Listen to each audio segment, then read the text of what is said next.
We are here to witness the launch of an amazing, amazing masterpiece put together by this young chap who managed to finish with a perfect CGPA of 5.0 from the University of Lagos, David Akanmu. Ladies and gentlemen, DJ, hold on, hold on, hold on, hold on, hold on, hold on, hold on, hold on. If you are excited to be here to celebrate this young man, let's put our hands together for him. We can do better. All right, thank you very much. Ladies and gentlemen, in few minutes, we are going to be witnessing experienced and amazing speakers. They are going to be coming up on this stage to talk to you about the theme of our event today. Today we are talking about achieving academic excellence and roadmap to 5.0.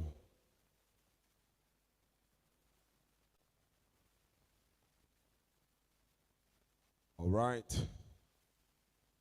But before we start today's event formally, please, I would like to ask all of us behind, those of us at the back, the table behind, please let's kindly occupy the seats up front here, please. Let's do that real quick. Those of us over there and over there at the back, let's kindly occupy the seats up front. Please, let's do that real quick. Let's do that real quick. Let's do that real quick. Let's occupy the seats up front, please.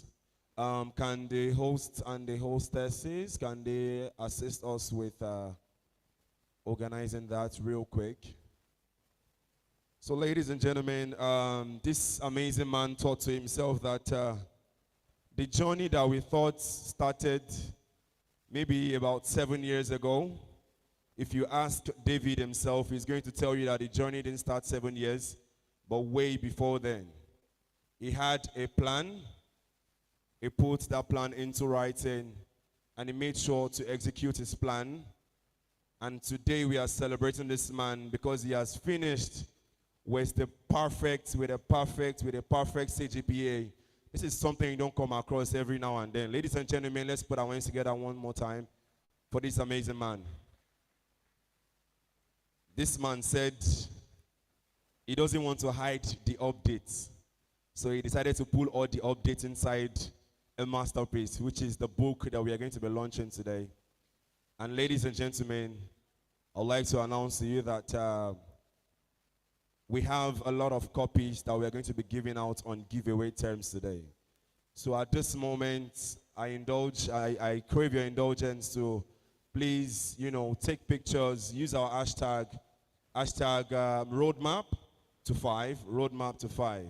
So ladies and gentlemen, before we commence today's event, we all understand that there is really no significance of any event in life without committing our offense in the hands of God the Almighty. So we are going to be starting this event with an opening prayer. I don't have a name, but I want anybody from the guests to please just volunteer a 1 minute opening prayer for us. If you're a Christian, if you're a Muslim, we need you at this moment. Don't worry, I'll bring my mic to you. Do we have a volunteer? Yes, okay. Second mic, DJ. Please, anybody? Don't tell us that you don't need to pray. Just 1 minute open prayer so we can start the event formally.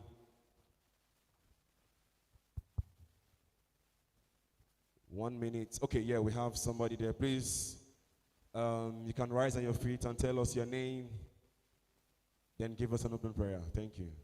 Okay, good morning, everyone. My name is Chinonso. Let's just bow our heads and pray.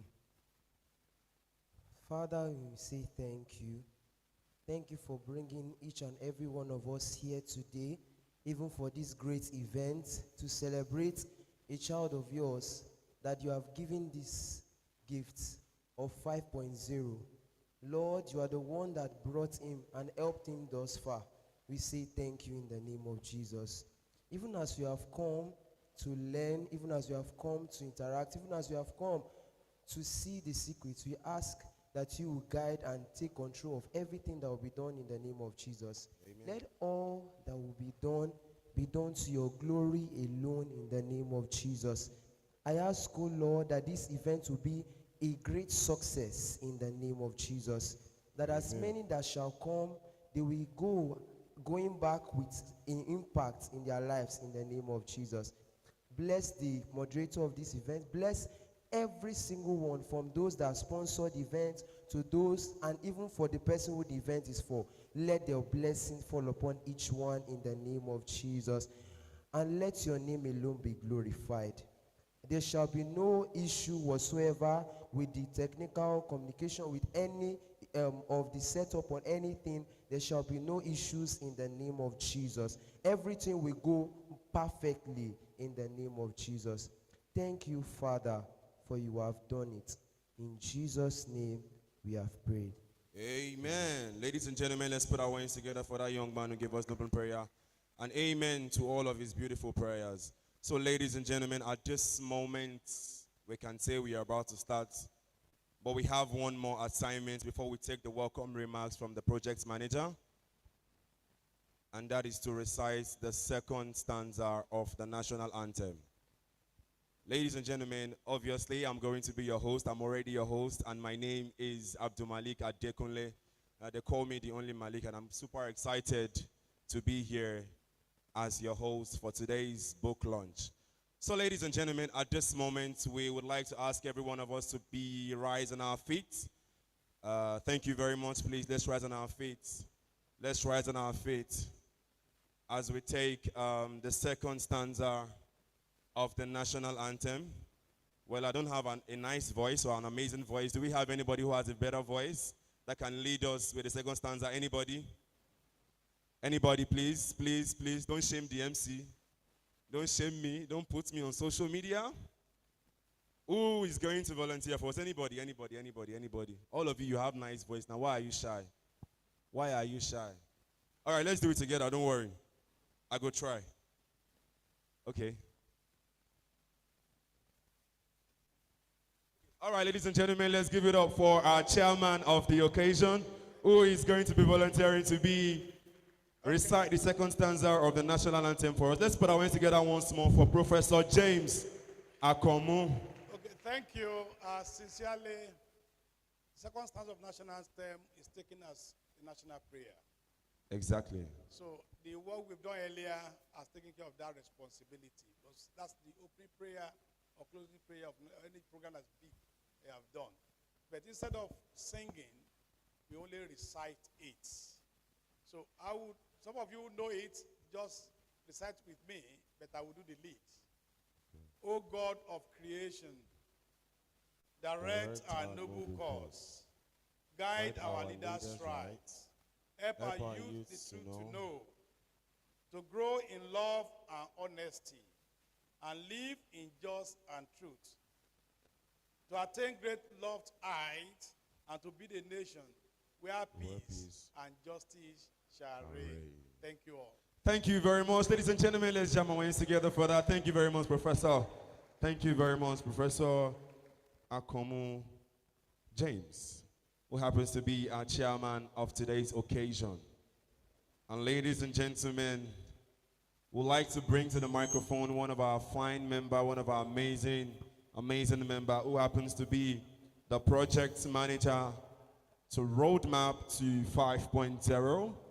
This man is the head of projects putting together today's event, and he's seated amongst us, and I'm going to be bringing him to the microphone to give us a welcome remarks. Ladies and gentlemen, let's put our hands together for Sheriff Alaraba. Let's show some love. Let's show some love.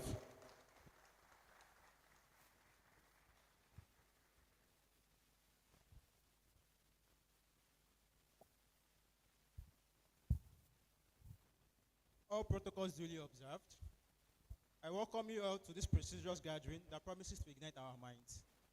When my very good friend and brother David asked me to deliver the welcome address just yesterday, I was quite of wondering, what exactly do you expect me to say to this wonderful crowd today? However, I see it as a great privilege to do so. When the idea of David writing his maiden book, Roadmap to 5.0, came to life, we had two objectives in mind. one of which is to make an impact and also guide those coming behind due to the fact that they might be struggling with academic excellence one way or the other. While the second objective was to inspire those who might have given up on school, probably due to one reason or the other. And I'm happy to have played an instrumental role in making this book come to life. This event is not just about the book alone, as we have gathered a group of best students and outliers who have achieved academic excellence to come speak to us and share their journey with us today. So it's an avenue to learn, listen to those that have walked the talk. It's not an aspire to Maguire kind of situation. I'm a strong believer of mentorship and guidance in whatever activity or goal we set to achieve in life. So with careful guidance and mentorship, you will reach your highest potential in academic success. And I hope this book serves as a great guide to every Nigerian student out there determined to achieve academic success in their pursuits. Please, let's ensure we listen with an open mind, forge new connections, and we'll be willing to learn and take action on the things that we learned from here today. It will be a great honor if 5 years from now we have people that can make reference to this event and say it was because of this event I was able to make a first class, or it was because of this event I was able to continue with school even after feeling like I should give up now. And for those that have probably given up on school or have the notion that school has come, I do hope that you will be inspired from the stories of the amazing lineup of speakers that we have for you today. Thank you. Thank you very much. Let's put our hands together once more for Sheriff Alaraba, our project manager. Thank you very much, sir, for that welcome speech. Ladies and gentlemen, at this point, we are going into business straight, and that is to bring in our keynote speaker. Please, let's project our keynote speaker. If he's online, he's going to be joining us online. But before then, I'd like to have a conversation with my guests. I don't like that they are looking too serious. Too serious. Are we in a family meeting? Hello? Good morning, everybody. Good morning. How are you? Are you shy? Don't be shy. How are you? What's your name? Your name is? Divine. Your name is Divine. What department are you, Divine? Civil and Environmental Engineering. Civil and Environmental Engineering. What level are you? 200 level. 200 level, okay. I have a question for you. What is that one thing that you're looking out for today? Like, what's your expectations from today's event? Just one thing. Okay, for today's event, I actually expect to see.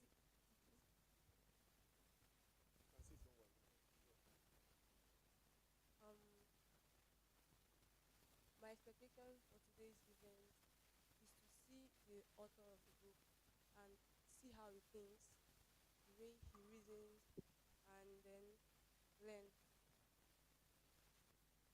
All right, she says she's looking forward to see the host and see the way he thinks, and maybe she can learn from that. Let me find somebody from this table. They say men in glasses are always smart. Are you smart, bro? Are you smart? You're not sure. This guy, you don't believe in yourself. What's your name? David. Your name is David. Is your last name Akanmu? All right, David, what department are you? What level are you? Mechanical engineering, 100 level. 100 level. All right, David, what are your expectations from today's event?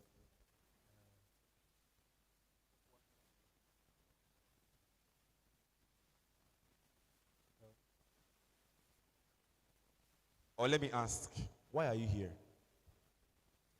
I'm here to learn.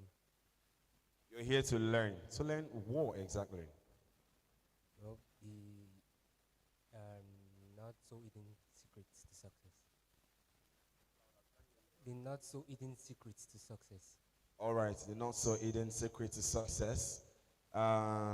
David decided to share updates inside the book. Ladies and gentlemen, at this moment, I can confirm that our guest, our keynote speaker, is ready for us. Ladies and gentlemen, we have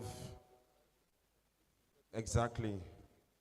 Let's confirm if you can hear us.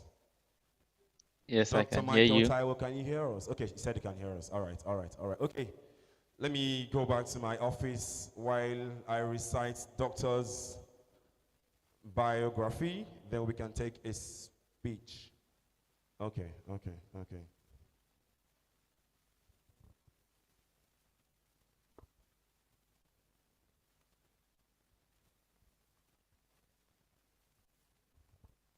Ladies and gentlemen, we have on our screen our keynote speaker for today's event. Ladies and gentlemen, give me a moment to recite our keynote speaker's bio before we bring him on. Our keynote speaker is the founder of the prestigious Michael Taiwo Scholarships and Head of Operations, Hydrogen, North America Shell. He graduated with a first-class honors from Obafemi Awolowo University and pursued his doctoral studies in chemical engineering at the University of Arkansas, USA. As a licensed professional chemical engineer in the US, Dr. Taiwo beats a profound understanding of the field. In addition to his academic achievements, Dr. Taiwo has extensive practical field experience in the oil and gas sector. He has worked across upstream, integrated gas, renewable and downstream operations, gaining insight into exploration, development, production, storage, and distribution of oil products. Currently, he spearheads Shell's energy transmission efforts in North America, focusing on establishing infrastructure to support an economy reliant on hydrogen for energy. A respected figure in both industry and academia, Dr. Taiwo is deeply committed to nurturing the next generation of leaders. Ladies and gentlemen, if your hands are not too busy, let's put our hands together for Dr. Michael Taiwo. Thank you very much. Can you hear me? Yes. I think you can. I'm very excited to be joining you this morning for the launch of Roadmap to 5.0, the not so hidden secrets to academic success. I find this to be a very relevant topic, and I'm happy to provide this address. Academic excellence is the bedrock for a bright future, especially if you come from a background where you are from a middle class or lower middle class or even poor family. This is your ticket to escape poverty. This is your ticket to escape lack. So I would advise those of you that are in school or just about to get into school. Just before this call, someone in the Zoom was chatting with me that, you know, they just finished secondary school and going into the university. So I want to advise you to take your academics seriously, because it makes your life so much easier when you finish with a good grade. In school, you are going to have so many distractions. But I want to encourage you to pursue academic excellence, because that is the way you can not guarantee, but that is the best way to put yourself on a sure footing for a good job, for competitive scholarships, for graduate school admissions, and for people to take you seriously after school. And that's why I'm happy that someone like David, who has gone through several semesters in a very difficult program like civil engineering, in a very competitive school like University of Lagos, has taken time to write his wisdom in this book. And I hope you take the time to get a copy of the book. Personally, I will be giving out 25 copies of this book. You may or may not be one of the 25 winners, but even if you're not, I hope that you take time to get a copy of the book and study it. You needs to study those who are successful to become successful. I think that is a very easy way to win. People always ask me, how do I win? How do I become successful? Just follow the people who are already doing the things you want to do. And if you have someone here who not only finished with a first class, which is impressive on its own, but finished with a perfect GPA 5.0, not even having a single B in any course at all throughout his stay an undergraduate. And now they are writing their wisdom on the pages of a paper. You do well to read it. In fact, as a student, I can't think of any better book to read, except the holy books, of course, than something like that, because you want to know how to finish very well.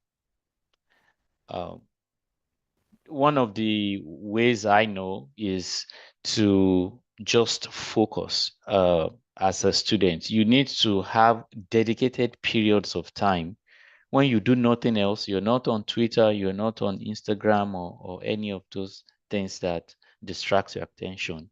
And you're just buried with your books. Your phones are off, your laptops are off, and it's just you and your books.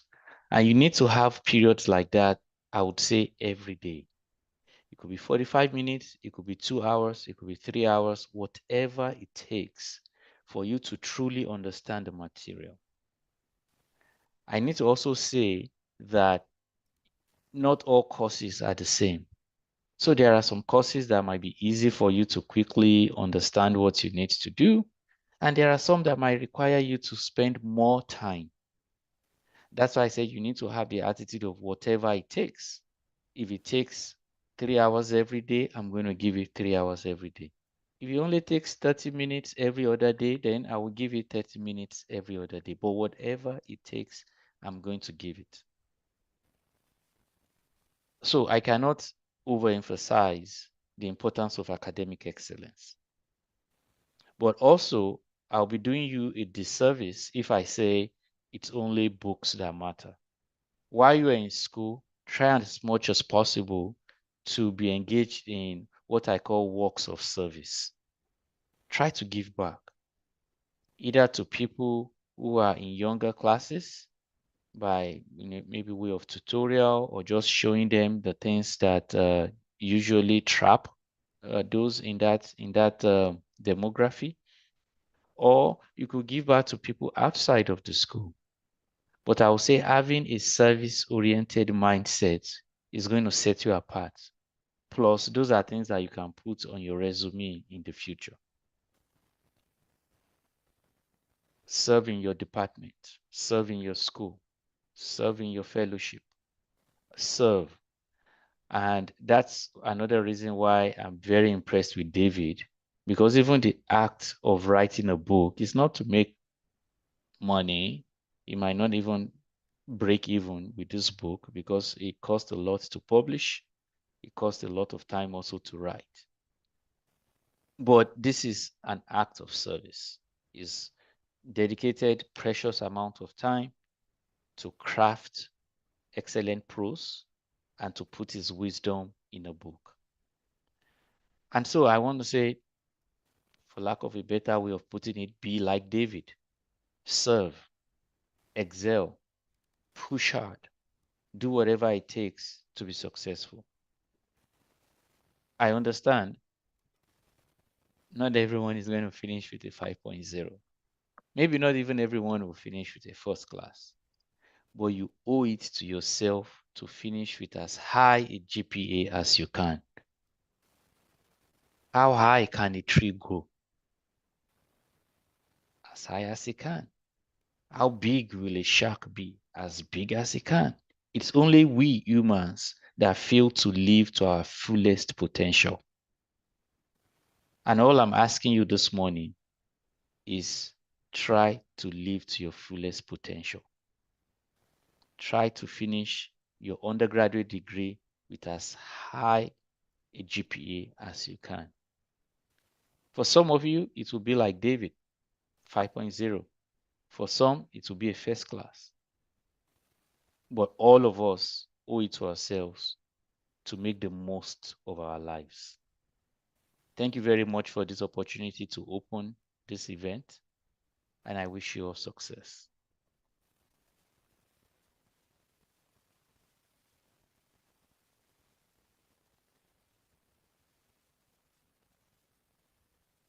All right, ladies and gentlemen, let's put our hands together one more time for Dr. Taiwo. Thank you very much, sir. Thank you very much for joining us. Thank you very much for giving us that wonderful speech. We are very, very excited and happy and fulfilled to have you with us today.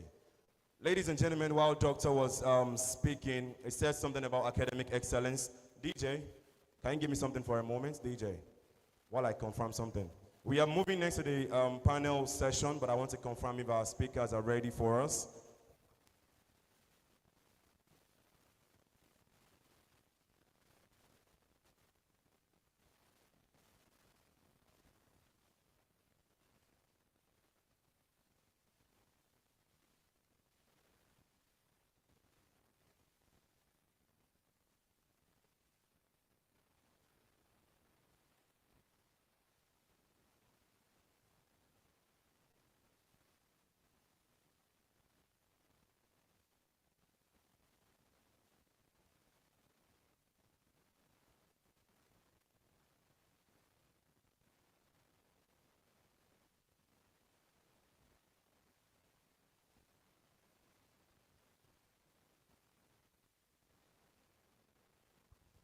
All right, ladies and gentlemen, while we are waiting for that our panel session, you know, Dr. Taiwo was saying something about academic excellence and how if you start early, you have a very high chance of finishing with a 5 point, which is very much possible and has been done in this university several times. I think we had the first one in 2015, I guess. Then we had another one, 2016. We had two from engineering and one from, I think, management sciences. And today we are having another fine man with a 5.0. You see, there are different kinds of students when it comes to university. Unilag in particular, there are different kinds of students during examination. You know, when you want to write exam, there are some students that they are serious as David Akanmu. They know that they will get A in that exam. They will come in early, they will sit down in front. And when the results come out, you will see 95A. And there are some students, they know that they will fail. And they will still come to the exam and sit down at the back. And they will see F35. They will tell you, say, now woman being they do F4. And there are some students, they just stay in between. When you see them, Lakram Lapo, and now is the name of any person, animal, place, or say, and now is the, on the exam, they tell them, Baba, far. I see we don't read, don't go. And there are these students, they are only to come and arrange formation. You sit down there, you sit down here, me, I will sit down. Is that you? That's you, Abi. The only way to scatter is just remove the person at the center. And there are these students, that day they come to come and scan. I call them the scanners. They go just sit down for back like this. They go just they look you. If you are not careful, they'll copy your matric number and your name. The way they will copy you. And there are these students that I don't really like these ones. After exam, do exam and go home. They will now go and say, Baba Alpha, wait till you get for that number 3. Me, I will not tell you that I got 0.5. You will now go and meet another person. 0.5, bow. Another person will tell you that, me, I got 0.55. See, wahala. You now come and meet David. That is the scholar. David will now spoil everything for you, sir. That one are the simplest now. 0.5 now. You go shout, say, what thing you can't get? 1,265,000. You don't fail. Ladies and gentlemen, at this moment, we would like to play with everybody. You see this 5.0 thing. I think when I was in 100 level, we had these two ladies that finished with 5.0. And in that multi-purpose hall there, they were shouting, if you know you want to finish with 5.0, raise your hand. Everybody raise our hand. Last, now only one person finished with 5.0. So this thing, not everybody will finish with 5 point.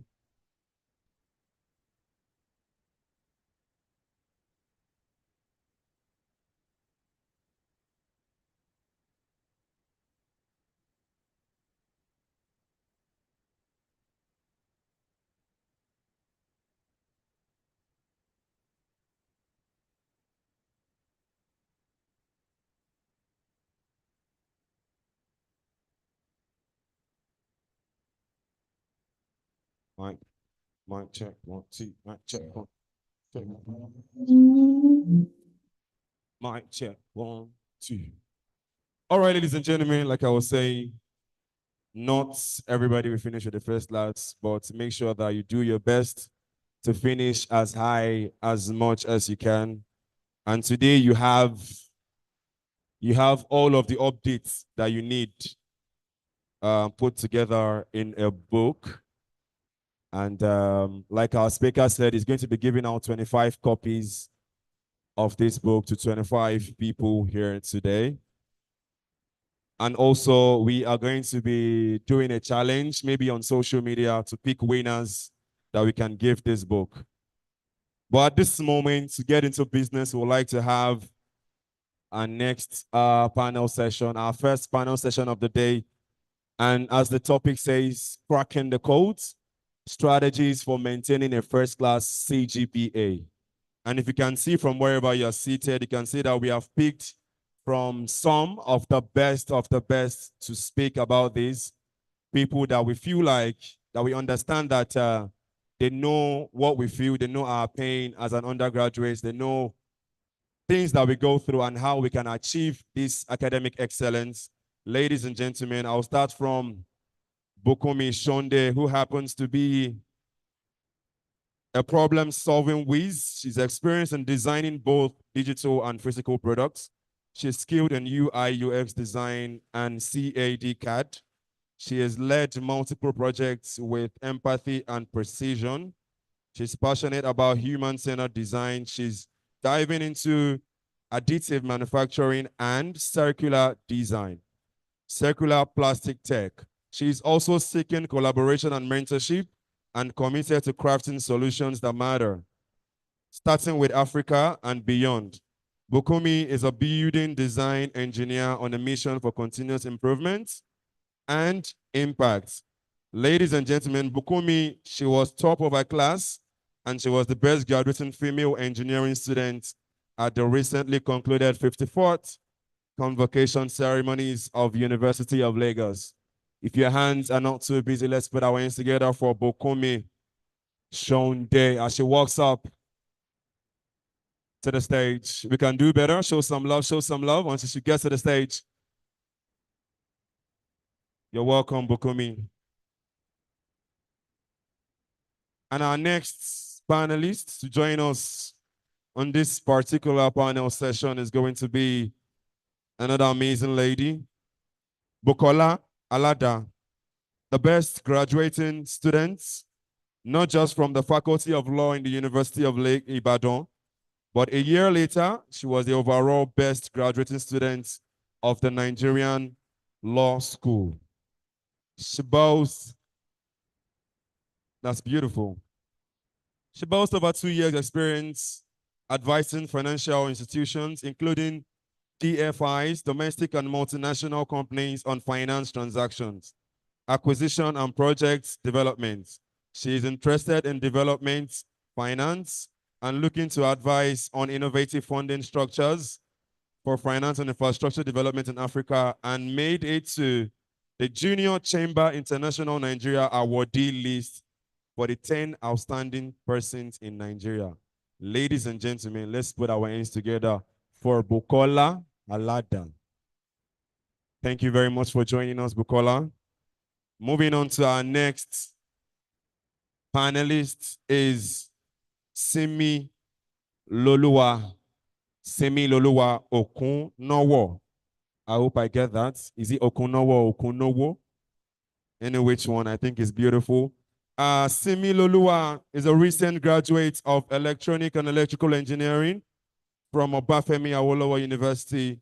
He possesses the skills in software development, cloud DevOps, machine learning, IoT, and mathematical modeling.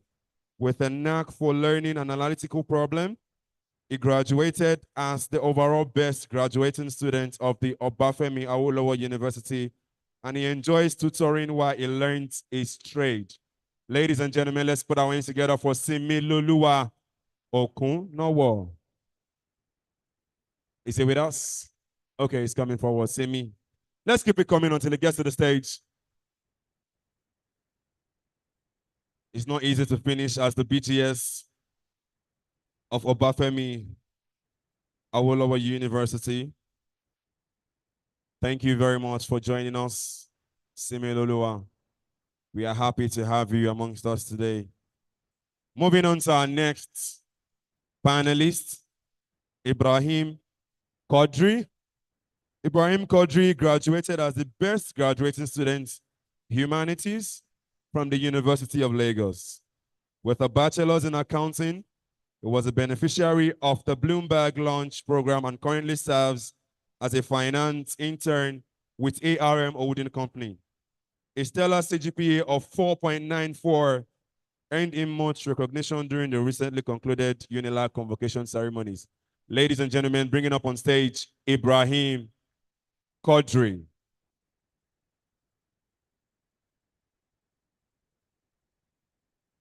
And to finally join us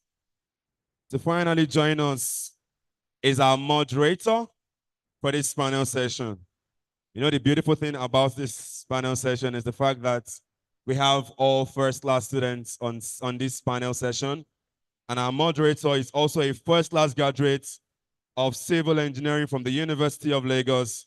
As a certified SAP consultant, he continuously enhances technical acumen through ongoing learning to stay at the forefront of the industry advancement.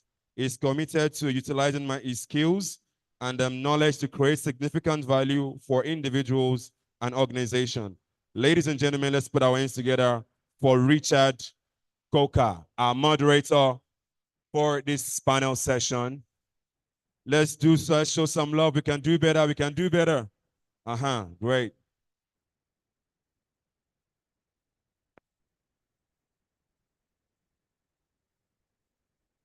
Thank you. Good morning, everyone. So nice to be here. It's also nice to be amongst the midst of such distinguished faces. I also want to first of all acknowledge all the esteemed people we have here.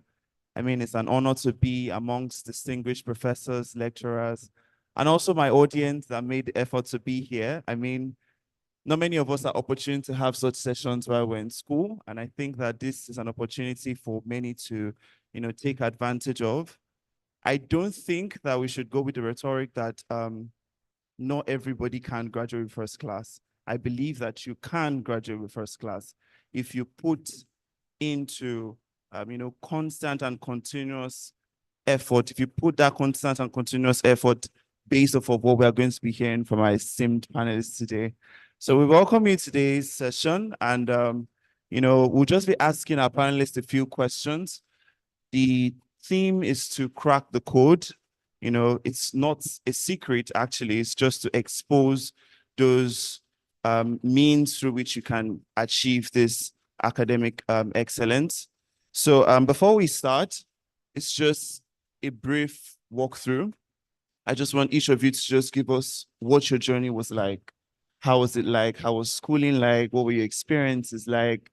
And most especially, what does it feel like to be here, to be, BGS? I'm actually really proud. I don't know about all of you, but I'm actually really proud to be amongst every single person here that is a BGS. So, from, Kodri, I'd just like to ask, what's your experience like? How has it been for you? Thank you very much. Can everyone hear me? I'm so excited to be here also. So for me, just like me, Professor Michael said, it was more like a way to break out of poverty for me. So that's the way it was for me. So coming here, I had the plan that I was going to graduate with the best GPA. Oh, thank God with what I graduated. I'm still happy with what I graduated with. So my year one was full of a lot of obstacles, from paying school fees to worrying about academics. It was a lot. But from year two, scholarships it helped me. It eased the burden of having to do some side also. So because of that, I was able to focus on academics, and I'm so happy that I graduated with a 4.94. Then my third year, I think that's when I started dropping grades. Third year, I was interning. I was interning that year, so it was difficult going to class and internet at the same time. But I had friends that helped a lot. There was someone I could walk to anytime that I don't understand something, and then he explains. So that's why I used to tell people that it's very good to have a go-to person, someone you can always talk to when you have a problem, whether academics or outside academics. So I happen to have someone like that, and from my year 3 up to my final year, it was someone I can walk to at any time to ask question, to just to tutor me sometimes. So everybody have this belief that you're a first class student, you're a scholar, you don't need anybody to teach you. Oh, that's not true. We all need people that we can talk to when we are having challenges. Yeah. So I think that's all I have to say. Thank you so much, Coach Ray. So let's move on to Bukola. How was your academic journey like? Okay, so I think I'd start from secondary school and then go into university. Or maybe to say, by the time I was getting into university, all my life, I had always had a history of academic excellence. So naturally, going into the university, it seems like, yeah, I mean, what else? What would you do? I mean, in my house, it wasn't negotiable. It seemed like, of course, you should make a first class. You've done well in primary school. You've done well in secondary school. And so naturally also, I went into university knowing I wanted to make a first class. But that was it, right? I did not plan to become best graduating student. So that was not even anything that I was thinking about. I just, knew that I wanted to make it first class, but I also knew that I wanted to do other things in school. So which was why making a first class seemed like a convenient point to say, I want to make a first class, but I also want to do extracurriculars. So maybe let me not say I'm trying to be best graduating student or trying to have a perfect CGPA or anything like that, so that I can still have time to do other things that I also want to do. But when I resumed in 100 level, I didn't know how exactly I was going to make a first class. But I also knew that, if I gave it everything and pushed, I wanted to find out what my best will give me. And at the end of my very first semester, I had a perfect GPA, which was 7.0. I attended University of Ibadan. And so it was like, oh, wow, so I can actually make a 7.0. And that was the first point to me realizing how far I could go, and then knowing that, okay, this is actually your best. And if you go too far away from this, you'll be doing a disservice to yourself, because then you'll be doing less than you can actually achieve.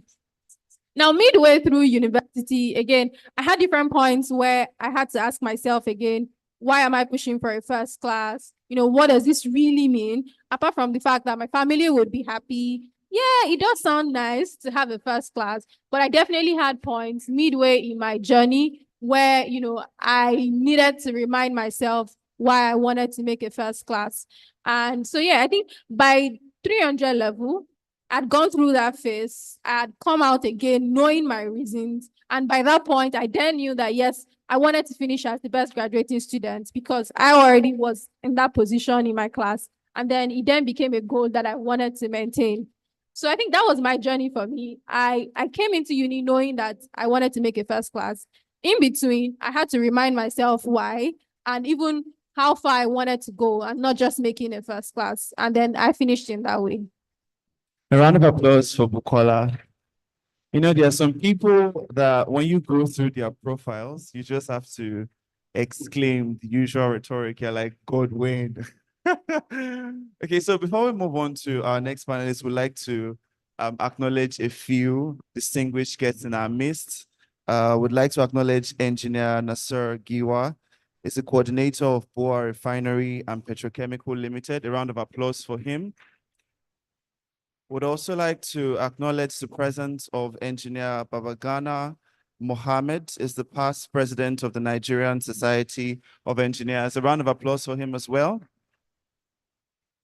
Would also like to, so would like to acknowledge also, for gracing us with presence, Patriot Kuforiji, pardon me if I didn't get the name, Williams, Lagos State Commandant, Peace Corps of Nigeria. A round of applause for them. Okay, so we'll just move on with our panel session with, you can move on, yeah. Just give us a brief highlight of. Good morning, everyone. So my journey to academic excellence was quite a roller coaster. I remember starting in 100 level. I was um, very unsure about my abilities. I just wanted to try out engineering because growing up, I was a very curious kid who liked to explore math and diverse fields. So I just wanted to try out engineering and see how far I would go.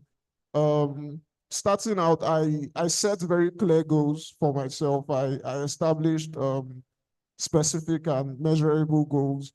But I didn't exactly plan to graduate as the BGS also, right? I just wanted to finish with the first class and I mean make my family proud. Um, so I started out like that. I set goals to finish with the first class, finish as high as possible.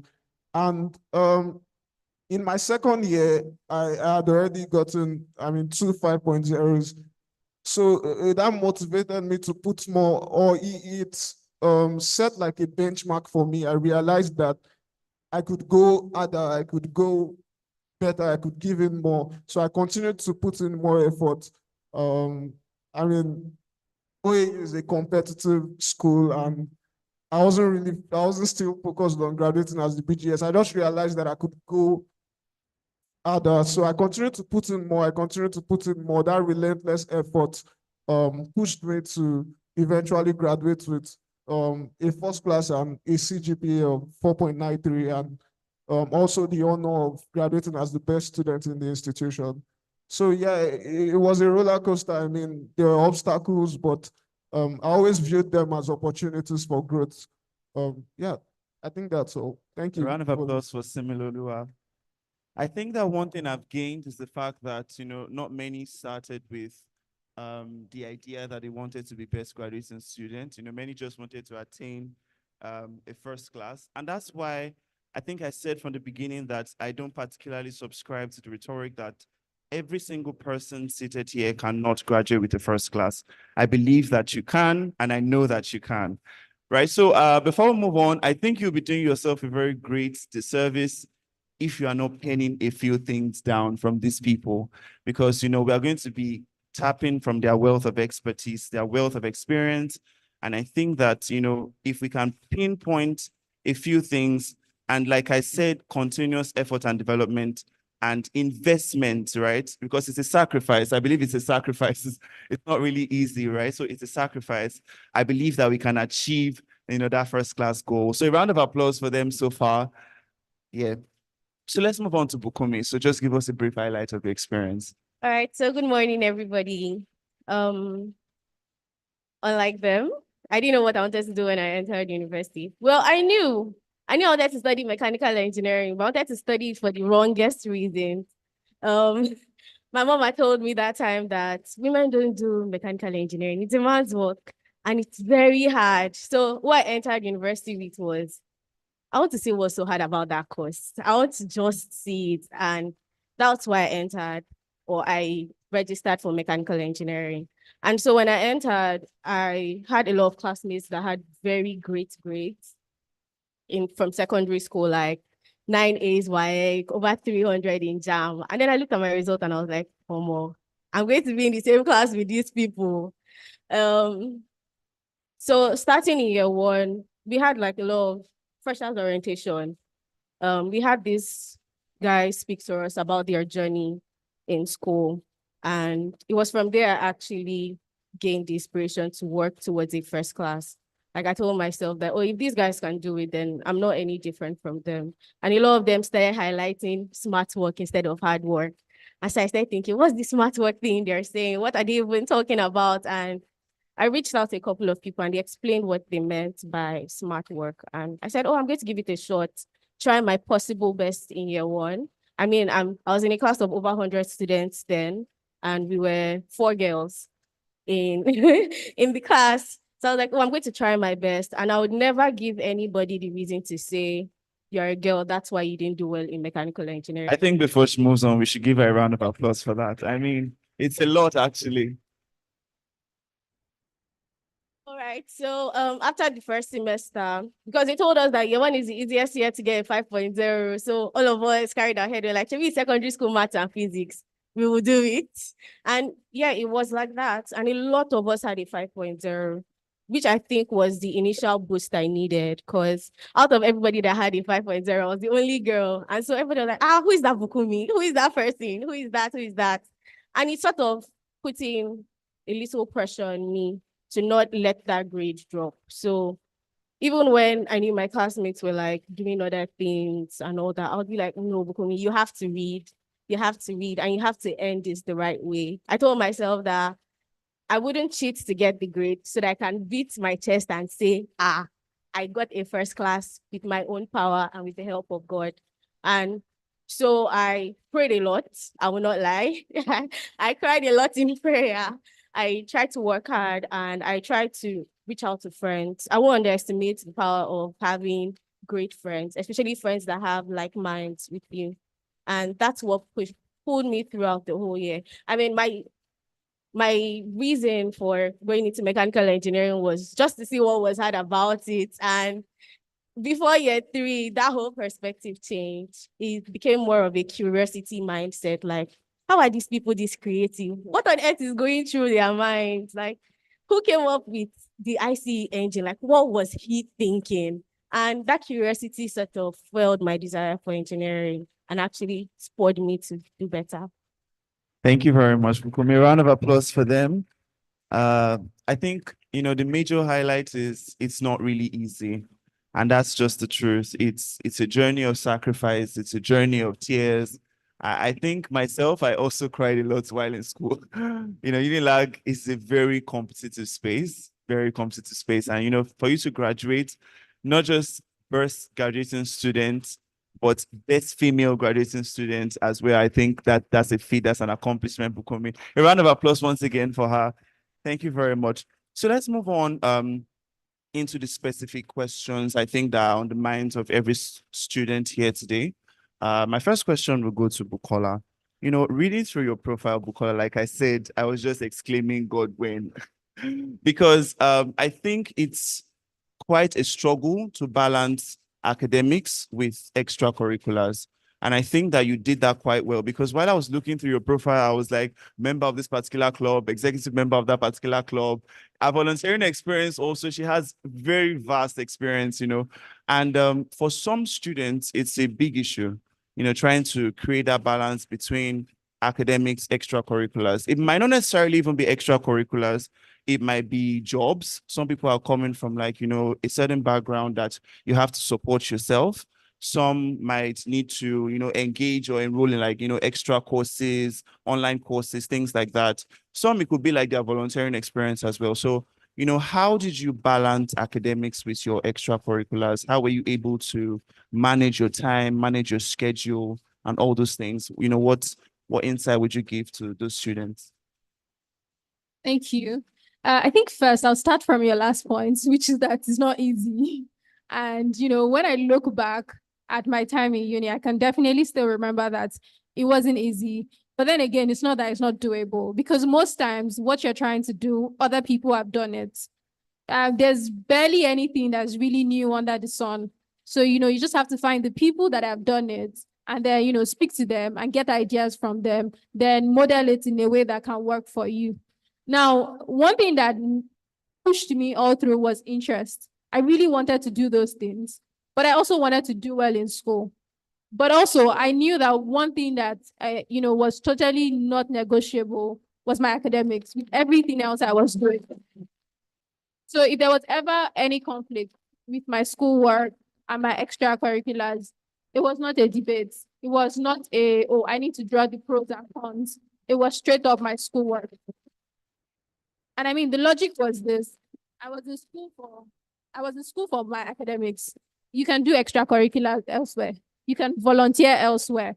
But I mean, the degree I was chasing at the time, I can only do it once. I can't go back to any other university in Nigeria to study law at undergraduate level again.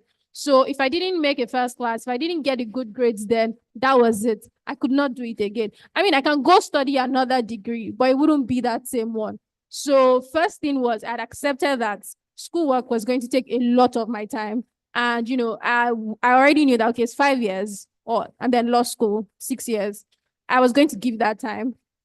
Now, when you remove that, you can then say, what time do I have left? And then how can I use this time that I have left? One thing that really helped me was, I used to try to plan my day, especially, when the semester got busy. In the beginning of the semester, it's quite easy. Classes are not yet too serious. Of course, you want to make sure that you are following so that you don't have to play catch up.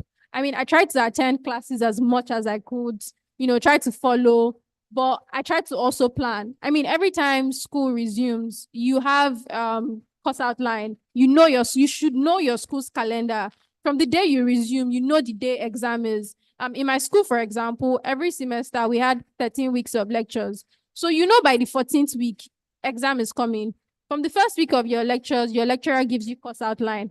Whether you finish the course outline is another question, but you already know that for this particular course, you have maybe 10 topics to study by this 14th week. So while the class is doing their own, I also make my own plan of, okay, so what's my own plan to make sure that I'm ready by this 14th week?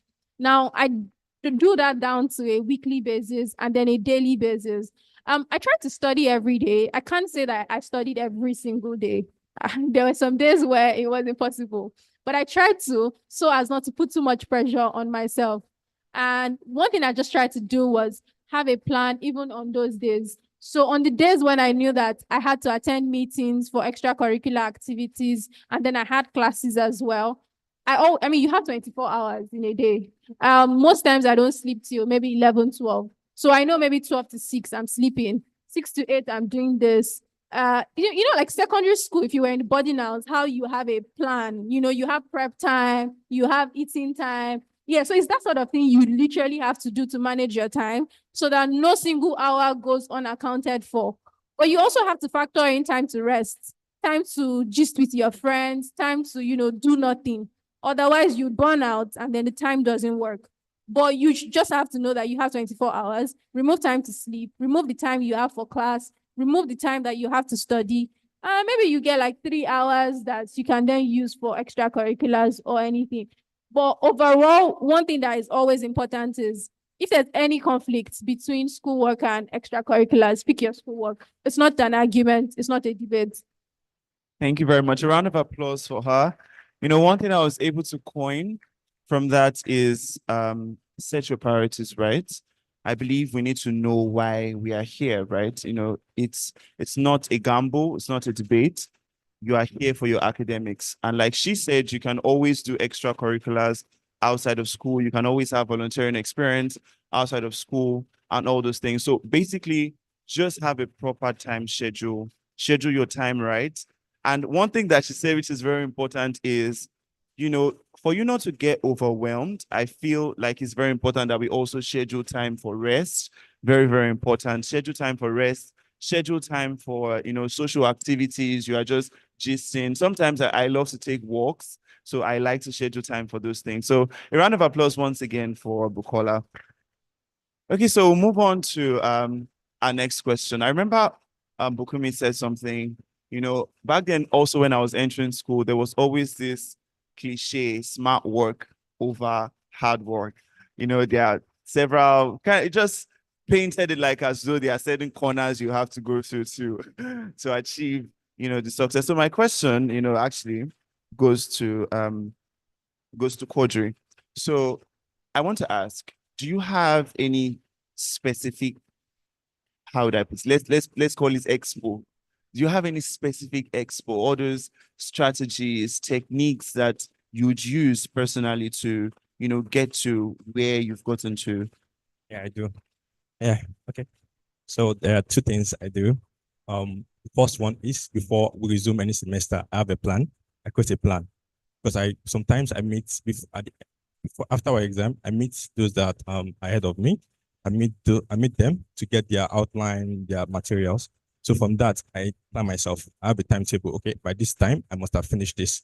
So, for example, I don't enter any class without knowing what the lecturer is going to take. So I read before entering the class. So going into the class, it's more like I'm trying to interact with the lecturer. I already know what he wants to take, though I don't, but at least I have an idea of what he's going to teach.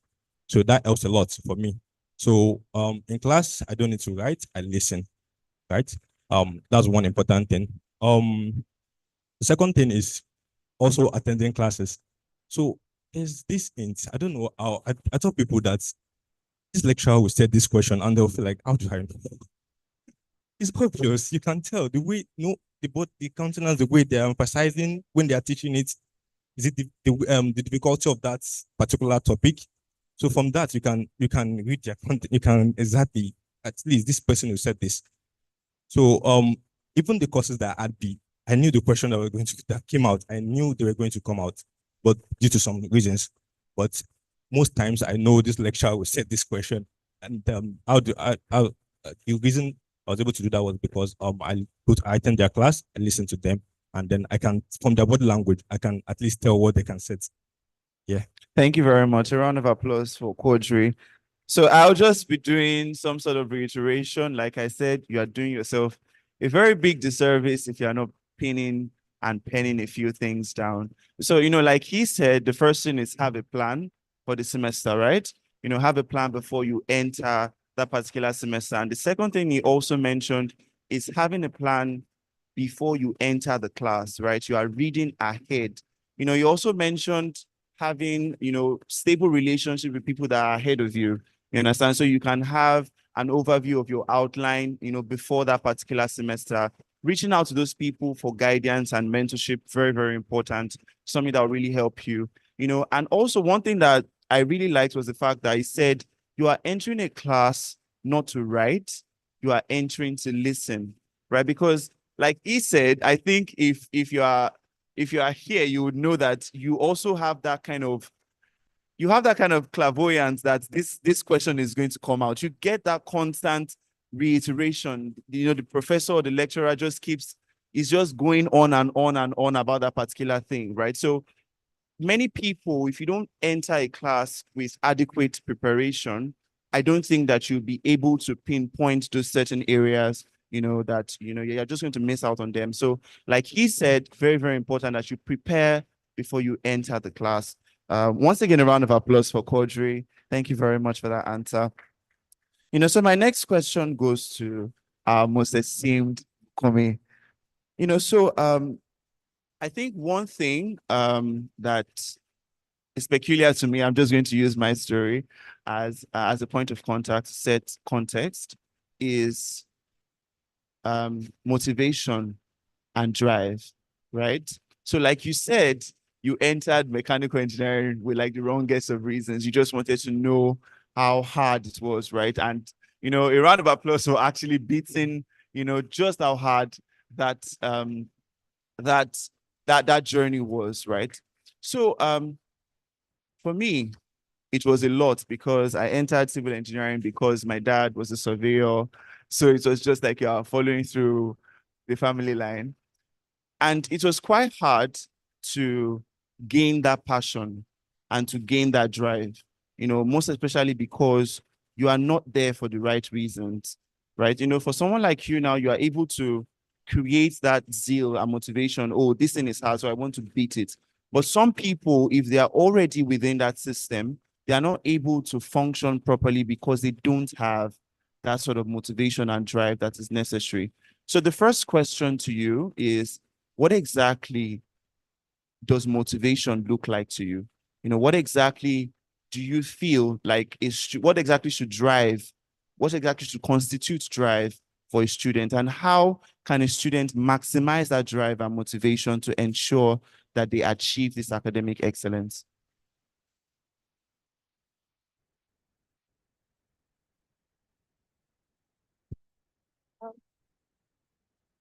So for me, yes, I was demotivated a lot of times in school. And like I said earlier, don't underestimate the power of having like minds around you.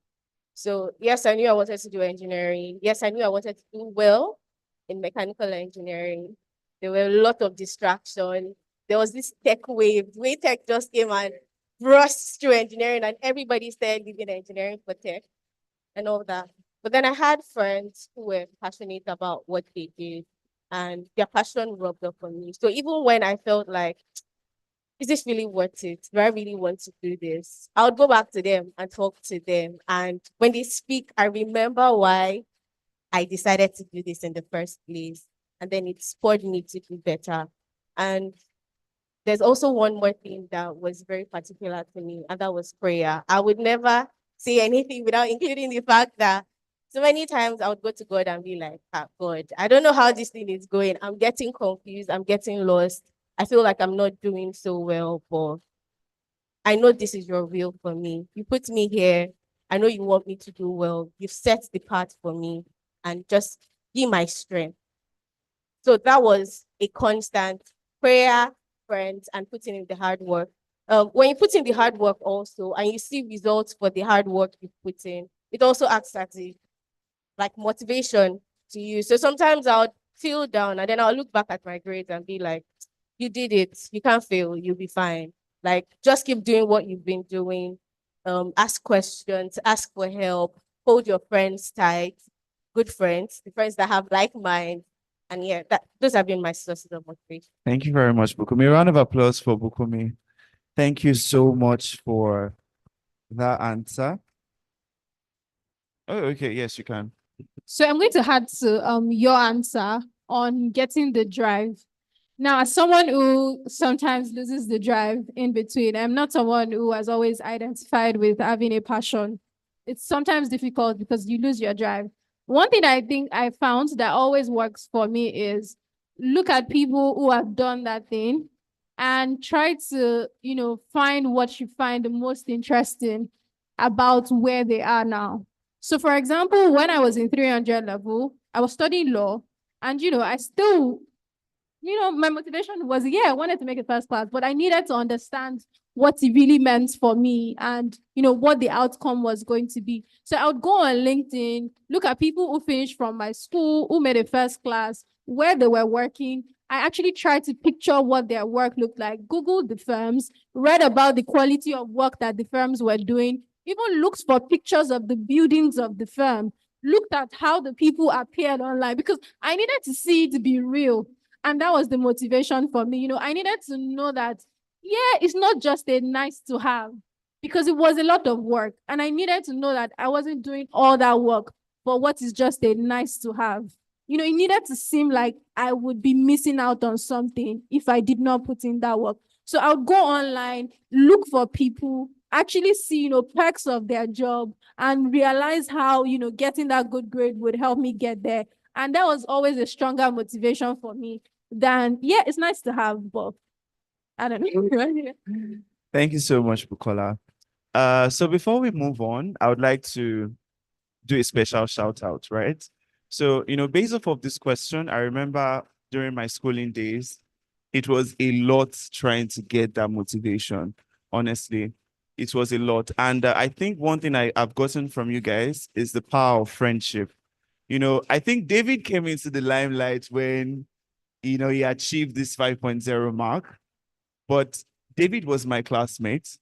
And at every single point in time, I remember during my year 4 and year 5, David was that person that was always on my neck, because when there was no passion, when there was no drive, I would not attend classes. I would just be like at that school about performance and all those kind of things. But David was that beacon of inspiration that I would constantly look up to, and it would just always be on my neck. Have you done this assignment? Have you done this? Have you done that? So I think it's very important to have the right set of people around you. David Akanmu and also my class rep, Kunle, is here seated somewhere. Kunle also was that person for me that, kept on motivating me throughout that period of my schooling days. So I think one thing that stands as the most pertinent answer to that question is having the right set of people around you. Once you have like minds, it's going to be very easy for you. Even when your fire needs to be rekindled, you have those people around you to fan the flames. So thank you very much for that answer. So let's move on. Thank you. Round of applause for them. I know they've been doing great so far. So my next question goes to Bukola. Okay, so before we move to this question, does anybody here know law students? Does anybody here, do you know a law student? You stayed with a law student before? just give a wave. You said we lost them before. Have you seen their textbooks? Have you seen law textbooks before? Okay, so I was actually opportune to stay with law students all through my years in school, and it was a lot. It was an actual lot, right? So the question to you is, how did you weather those difficulties, right? Because I know it's a big struggle, a very big struggle, most especially in law, to even achieve, best graduating student, and also going further to the Nigerian law school to also be number one above 6,000 people. I mean, a round of applause for Bukola. A round of applause for Bukola. Yeah. So how exactly did you weather through those difficulties? How exactly were you able to, just keep on pushing? Yeah. Okay, thank you for your question. And yeah, I like to say there were a lot of books. There were a lot. It wasn't easy. And I mean, there were some courses that you had to study more than one textbook for. So you can have like 2 or 3 for one course, and then you're trying to put everything together to form your own notes. But yeah, to the gist of your question, right? How did I weather through it? I think I'll try to summarize even the entire journey into 3 phases, right? Knowing the what, which is, you want to make it first class, or you want to be best graduating student. That's the what. Then the next question is why. Why do you want to have a first class? Why do you want to be best graduating student? And, I find that the why has to be something you really connect with. It can't just be because, your parents want you to, unless, you feel strongly about your parents wanting you to, that it can be your own motivation. But everybody's motivation is different. It could be as simple as, even when you said that initially you wanted to find out what's even difficult about this thing. It can be anything. It can be because you want to prove a point. But the point is, it has to be something strong that will continue to hold you. And, you have to always ask yourself, what's my why? Because, if your mind is willing, then you can now move to the next stage of, okay, so how do I do this thing? But if your mind is not willing, there's really no way. So if you have not conquered that part first, then now moving to the how. I mean, one thing everyone has said today, which is very important, is having people, having friends, having the right circle of people that you can always lean on, because you won't have all the right methods, right? There will be other people who have better methods than you do. So you have to be able to lean on other people, share knowledge across. Now you have to find your own style. At the end of the day, there's no one rule fits all. So you have to know yourself. You have to be very honest with yourself, which is also one thing. If you're a kind of person who studies during the day, you have to know that this is who I am. So I can't afford to use my day to do many other things because I have to study during the day. If you're the kind of person who studies at night, then when other people are sleeping at night, you know that you have to be studying at night. And there's no better way. There's just what works for you and then what works for other people. So there has to be a plan. When I was in Nigerian law school, one thing I knew from the day, again, you always have a calendar. You always know when the exam date is. So it's not like, oh, they just come up one day and tell you, oh, exam is next week. No, your school sets the calendar months before. So you have to have a plan that sees you from the beginning to that exam date, which is your own plan. If you're going to make notes, you have to have made the notes way before so that you can go over it. Now, one thing I also want to say is that a lot of exams, apart from understanding, you also really need to remember and be able to recall a lot of things. And one thing that really helps is repetitive learning, which I've also had exams where I had some topics I read the night before and, went into it and hope to God that all will be fine. But that cannot be your mainstay. You cannot write every exam hoping to God that the lecturer will not ask this question, because eventually they will ask some of them now. So what will you do? You can't always, there was something we used to call permutation when I was in school. You can't always permutate your exams. You can't always say, oh, I have 10 topics. If I read 4, or maybe if I read 6, the one will not be compulsory. Maybe you can do it for 1 or 2 exams, but that can't be you. That can't be who you are. You have to accept the challenge in front of you, then have an actual plan where, you know, speak to people who have gone before you, your seniors. I always say, speak to the people immediately before you, the sets immediately before you. They have the most relevant information because they have just finished. Then speak to your classmates because they're the ones in it together with you. Speak to other people. Come up with a plan that actually works. Now, a plan that works looks different depending on your course, the number of exams you have to write, what level you are in. What works for you at 100 level might not work for you in 300 level. So, you know, you have to sit down and actually make a proper plan. So you can't just move through it. Like, you know, I will just do it as it comes. Nothing good really just happens as it comes. You have to be very intentional about it, like any project, because really it's your life project. And that's the stage of your life at the time.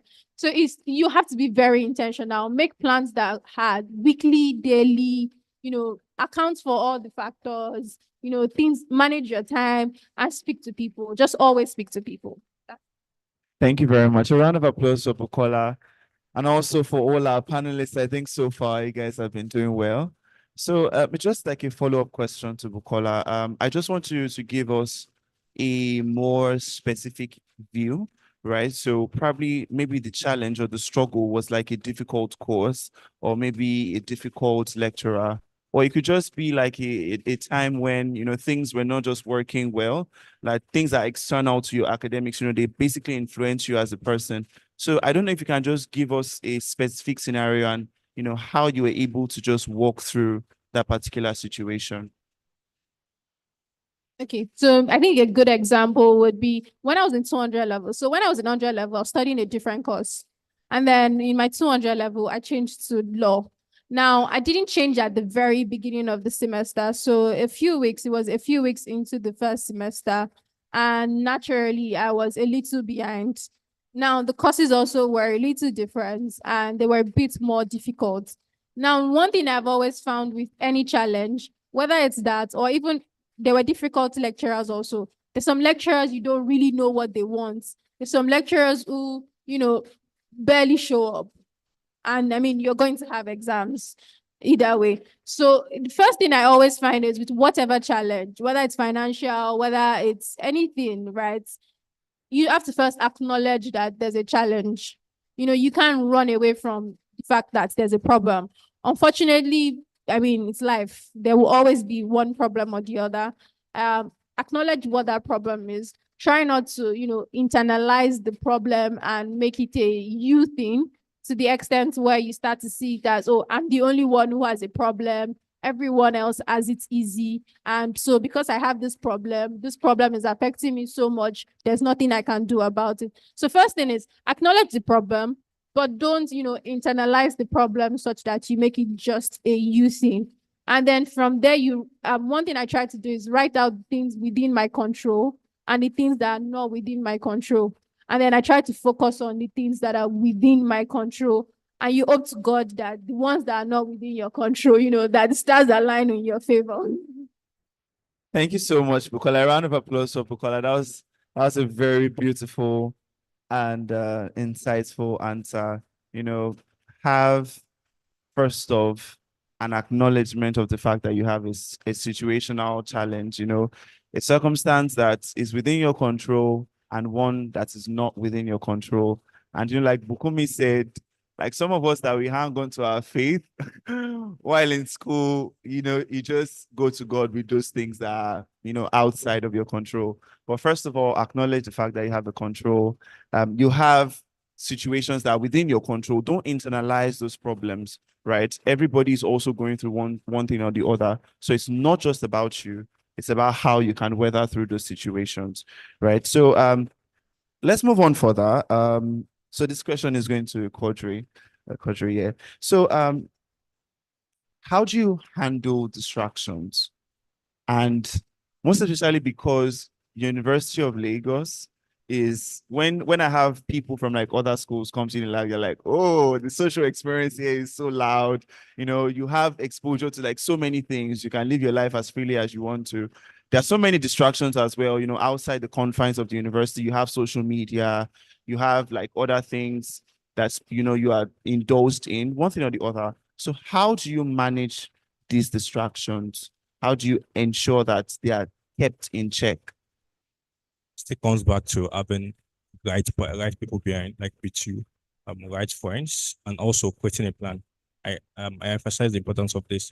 When you have a plan and you follow it, you're very disciplined. I don't think there's anything that will, I don't know. I'm a very strict person, so I found a lot of pressure on myself. So for me, if I have a plan and I don't follow, there'll be I just kind of reflect, look at the reason why I didn't do that, talk to the right people. For example, I have a friend that is more like an accountability partner. So at the end of every day, this is what I did. He tells me what he did. I tell him what he did. I think that works also. Yeah, that's very important. It's very important to have the right people with you, and at the same time to be very disciplined. And the only way you can be so disciplined is by having the right people. Thank you so much. Thank you so much, Kodri. A round of applause for Kodri. So some of the things that he highlighted: have a plan, be disciplined about that plan. I think discipline is really underrated, really, really underrated. You know, like unlike some of us, I think we are still getting to ask those questions about your background. For someone like me, and also I think from some of the things I've heard, when you have strict parents where you don't have a choice, I don't know if some of us can relate to that. You don't have a choice. You cannot negotiate not being on the top of your class, right? So I think for some of us, that discipline has already been instilled within us, right? You know, right from our childhood and from our background. But I think for those people that are not necessarily opportune to such, I think we need to build an atmosphere of discipline. And one thing is said that can help is having an accountability partner, right? Have friends that you are accountable to, people that, and it's not just having a friend that you are accountable to, because sometimes, you know, that, quote unquote, see finish, you know, that familiarity that you have with that person might affect that accountability that you want to have. So most times, I would rather prefer that you have like a mentor, someone that is way above you, someone that can correct you, someone that can, you know, always put you back on track when you have missed your path. You understand? So, okay. So yeah, that's very important also. I was lucky to have a good advisor, someone that always check, like since my year 2 is always on my neck, checking up on me. Oh, Brian, are you doing this? How is it going? So it's very important to have a mentor, necessarily not someone that is maybe not someone that is in your career line. It can be a lecturer, it can be any person. So yeah. Thank you very much once more, Kodri. So yeah, having those people in your life would you know, be very, very paramount to you having, you know, or achieving this academic excellence that we are all driving towards. Bukunmi, you have something to say? Okay, sorry, pardon me. Okay, so we'll just move on to our next question. This question is actually really, really important because you have a lot of people that are within this space, that have this narrative, that have this mindset that I just want to graduate with a 2-2. I don't have any problems. I don't have any, like, I'm not here for distress. I just, a 2-2 is okay for me, or like a 2-1 is okay for me, you know, like I don't, there's really all these people that are putting in this sacrifice, you know, there's much more to life as opposed to all these things. So this question is directed towards Similoluwa. What exactly constitutes success to you, right? And what exactly constitutes success to you, first off? Firstly, I think success is all about finding fulfillment in what you do, right? So you don't exactly need, I mean, there's this narrative, there's this school of thought, this school of scam, school of thought. I mean, it's something you see everywhere nowadays. People tell you school na scam to try to dissuade you from pursuing academic excellence. But then, firstly, I think you just need to understand yourself, understand what success means to you, understand what is eventually going to yield personal fulfillment for you, right? And just ensure you are pursuing goals that align with that. For instance, if you want to become an artist, right, you don't necessarily need to put in more, you don't necessarily need to put more attention on academics, right? Because I mean, you want to explore different fields and all. But if you want to if you want to do grad school, if you want to explore a career path, if you want to do a 9 to 5, exactly, you need to focus on your academics. And also another thing is um, understanding why you are there in the first place, right? And just trying to measure if you truly enjoy the process, right? Look at athletes, look at Cristiano Ronaldo, look at Michael Phelps. They only do well in their fields because they have found ways to enjoy that process, right? Maybe if Cristiano Ronaldo went to school, maybe he wouldn't have attained that level of success that he attained as a footballer. If Michael Phelps went to something like basketball, maybe he wouldn't have attained that level of success. So try to measure your performance, always assess your performance, try to understand yourself, try to see what you truly enjoy and pursue that with due diligence. A round of applause for Similolua. Such an insightful answer. Thank you so much. But so I have a follow-up question, right? And this is, why exactly is academic excellence important? So, for example, for those people that have already settled their minds that, okay, maybe if I define success as fulfillment, I'm okay with a 2-1. You know, I'm fulfilled if I have a 2-1. You understand? So I want you to preach to the minds of students that have that mentality. Why do you need to achieve this academic excellence? What's the importance? What are the perks of achieving it? Firstly, I would start with how it shapes your ability to reason, right? So pursuing academic excellence will usually help you develop critical thinking skills, problem solving skills that you can apply to different areas in your life, and that you can apply to any field you eventually pursue, right? So academic excellence, I haven't seen any person who excels in school that doesn't have that critical thinking skill, right? So academic excellence helps you develop that. Then also, like I mentioned earlier, it also, if academic excellence aligns with your future goals, right, your long-term goals, so that is also like a major motivation to pursue that. And also, it could also open opportunities for you, right? That's maybe you might not have been able to access via academic excellence. Just like Dr. Michael Taiwo mentioned, you know, it's usually a pathway from poverty for most people, right? So through academic excellence, you could access opportunities that maybe you wouldn't have been able to access with your normal personality or that. So by doing well, getting good grades, you can get some recognition, people take you more seriously, and then you can use that to just build up your portfolio and all. A round of applause. Let me for him. answer Yeah, that. yeah, yeah. So for me, I think it shapes your mindset and gives you the recognition you probably need. After the convocation, I had a lot of people in my DM, and I was lucky to get a new job because of that. So it's actually very important that you don't settle for less. It pushes you, like it makes you demand for more. Yeah. Yeah, thank you so much. Yeah, Bukumi. So first of all, I believe when people say, "Oh, I just want to have a tutu, I just want to have this," I feel like from people I have interacted with, there are two major things I've seen. One is either fear.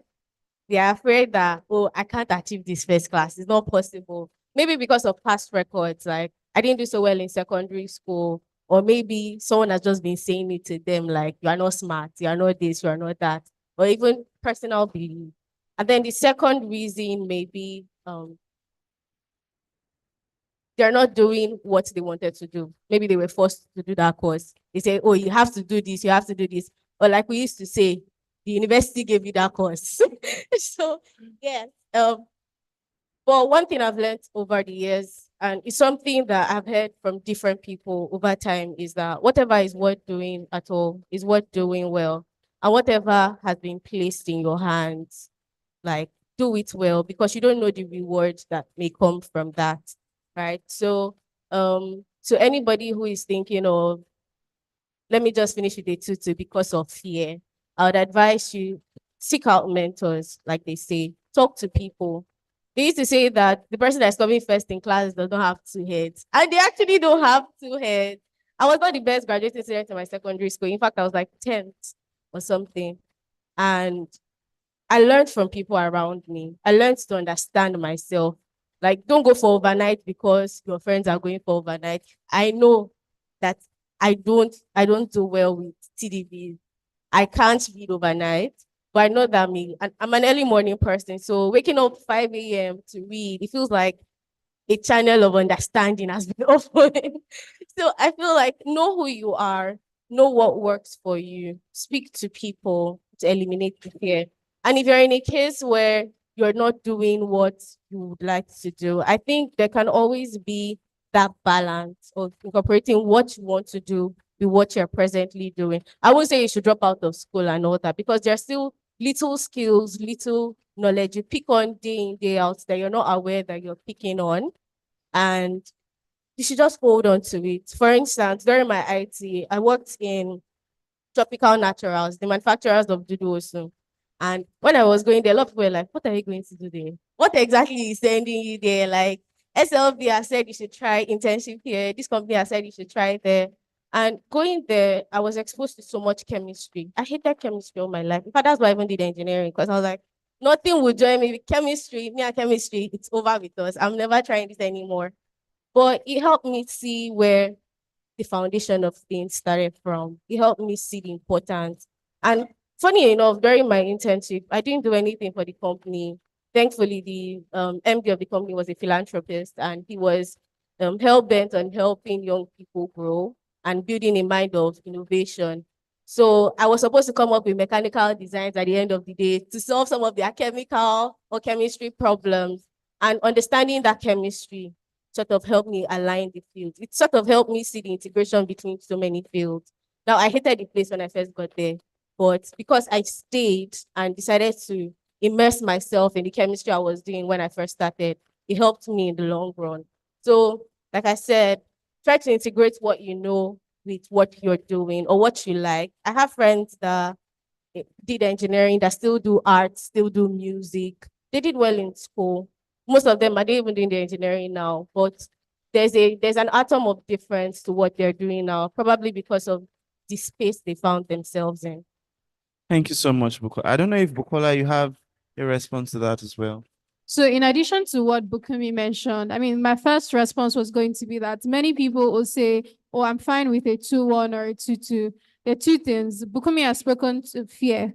I think the other thing is lack of knowledge. So many people also do not know what the consequences of that decision is. So when you remove yourself from the maximum obtainable, many people they cannot picture the benefits associated with the maximum obtainable, but also cannot picture what the consequences of not having it may be. And one thing I would always say is, at the end of the day, you also have to do the work yourself. You have to get the information yourself. You really use Google. These days, information is a lot more decentralized. Use Google. In fact, if you go on opportunities for Africans, you see all sorts of opportunities that can help you find reasons why you should try to make first class. Because when you see some opportunities and one of the requirements is you should make a first class, and you want that opportunity, then you already know that you need a first class to be able to access many things. So unless you're saying that what you want, a 2-1 is absolutely all you need for it. And then the question also is, that thing that you have said you want, is it what you want, or are you scared to dream bigger? Because you also have to ask yourself, is this really all I want in life? Or am I just too scared that, I'm dreaming too big and maybe it's Delulu? But you know what they say, sometimes Delulu is the Solulu. So, you really have to trust yourself, dream as big as you can. And, dreaming as big as you can starts with also wanting to get the maximum obtainable in school. So there's really, I mean, even if you don't absolutely need the first class, right? It's because that's the maximum obtainable. The moment you go below it, you're leaving something on the table, and it doesn't help you to leave anything on the table. Thank you so much, Bukola. Thank you so much for that answer. Okay, so I don't think some of us heard, right? But something Kodri said was very, very important. He said that he got a job. He got a job just as a result of, that peak of his academic performance. I want to share that I went for a particular interview, and immediately, because the education section is like right on the top. So when he said, it was like, so you're on first class, you must be very smart. And there was, I feel like it gives this impression, right? It gives this impression, and it goes way beyond academics. It goes to speak to the fact that you can put in that effort to achieve the maximum attainable that Bukola said. I think that it would be a great disservice to yourself and to your potential if you just choose to settle for less, right? So please tell yourself, I won't settle for less. I won't settle for less, because I think that it's best to have a mentality. My dad used to tell me, the sky is not your limit. The sky should be your starting point, right? So don't settle for less. Don't tell yourself, oh, okay, so I have other interests. Like Bukomi said, there are some people in engineering that maybe would have several interests aside engineering. Maybe you want to sing, maybe you are into art or something else, right? So you just feel like, or I'll focus on those things and then just do anyhow in this particular thing. But then let me tell you that even people that are achieving in other areas of life, like, music, like football, all those people also, there are some of them that have top academic achievements, and those things have paved ways for them. Education is important, irrespective of whatever field you want to find yourself in. Please, a round of applause for all my panelists. They have been doing so well in answering our questions so far, and we are almost coming to the end of our session. So I think the last question should go to Quadri. I want you to speak to background. I want you to speak to people that are coming from spaces that might not necessarily have placed them in a situation where they're opportune to so many resources, right? I remember, like you said from the beginning, for some, it might be a struggle, like to pay your school fees. I mean, aside having to weather through like academic challenges, you have to weather through, surviving through school. So I want you to speak to those people that find themselves in harsh environments, coming from really harsh backgrounds, and why, most especially because, we are still speaking to the theme of achieving academic excellence. I want you to really hammer on why this academic excellence is more important to those people. Let me just start by saying, most people, I think because of the background, the limits their expectation about life, and it's actually something that we need to change. I went to a public secondary school, and I can tell what most of my friends that we school together are doing currently. Maybe because mostly Yahoo guys and all, and you could tell why they felt it's nothing that they can't achieve something great. That's their own feeling. So it still comes to mentality thing. Though I'm from a proper background, but I have a father. I have a father that is a very strict person, and our is someone that like helped me with mentality.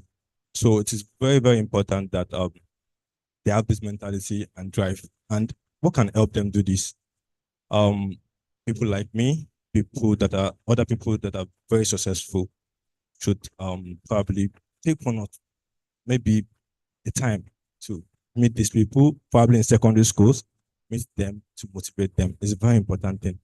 I was lucky. I think about I had different opportunities like that in my school and helped a lot. There was a time that all student association, about 5 or 6 people came, working in big places, came to talk to us about certain things. Pick one or two from there. The most important thing is the mentality. You have to find a way to shape it, and the only way we can change that is by people that went through that background to just find time to meet these people. Very important. Then when you get to the 4 walls of the school, like I said, this when you have a good plan, I don't think you will have a lot of problem. And just need to eat, right? You don't need to hit. You can still, if you can still afford basic, like basic basic needs like food. It's very important. You have friends that you can talk to. You have little that just find a way to manage yourself. Yeah, it's very important to manage yourself and then apply for scholarships. I don't know why someone will be poor and then you still find it difficult to apply for scholarship. I have a lot of people like that. I'll write a lot of words. It's just a pain it's a sacrifice to make for you to get this thing, and you need it. So why can't? So laziness also is something we need to get rid of.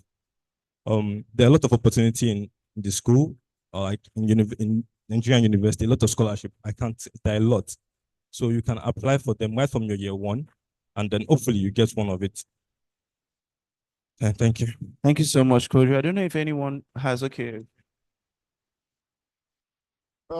Just to thank you very much, Quadri. Just to buttress what you said, because I also attended a public secondary school like him, and when I got to OAU, right, I mean, coming from a humble background, it's like life was already leading you like 2-0, 3-0, something like that. So I knew that I had to put in double or triple. I had to put in more effort than the other guy. Right, I had to put in more effort than this other guy who already had privileges and already had competitive edges, right? So you just need to put in more effort, put in double, put in triple, keep on putting in more, right? Putting in your best if for you to excel, because I mean, you already have like something that's a limiting factor already. So you just need to punch above your weight, right? Punch above your weight and continue to do things that you didn't think were capable before. Yeah. Thank you so much. So we're opening the floor for our guests. If you have any questions for our panelists.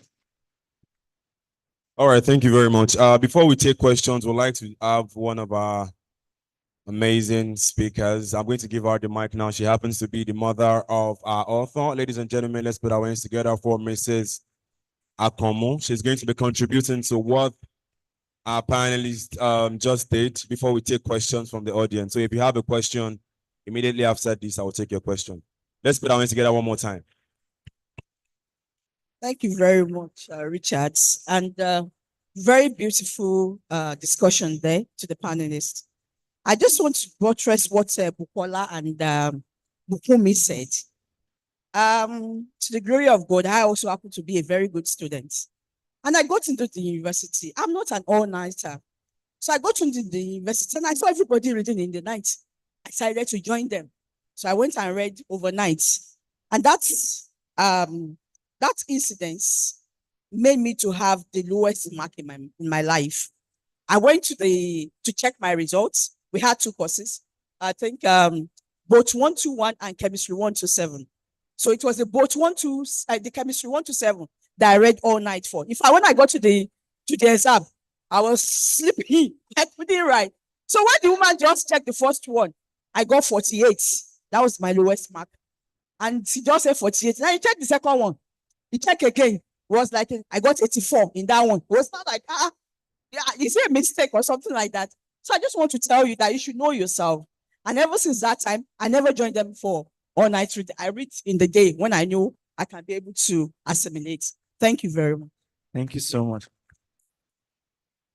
Thank you very much, ma. You can tell from everything they've said today that there are a lot of things to take home. To start with what our mother said, if you know yourself, you have to know yourself. I think that should be the point there. You have to know what works for you. There are some people, they don't, me, for example, I did sleep for night too. I don't used to wake up in the middle of the night to read anything. I will read in the day. So some people, they are all nighter, like you said. Some people, you have to read in the day. It doesn't work for them. They have to rest their head before they can do anything.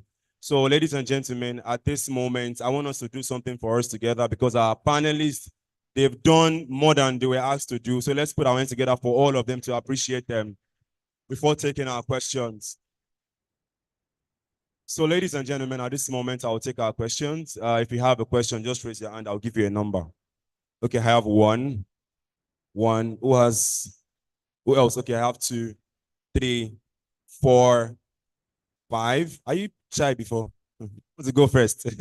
6. All right. What we are doing now is very simple. Please make your question as brief as possible. And if possible, you can direct your question to a speaker that you feel is best to answer your question. You're number one, right? Good.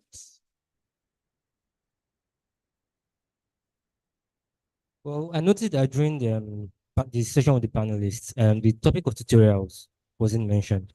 So my question is, even though students they have limited time for themselves, my question is, do tutorials or attending tutorials, does it play a major role in academic success?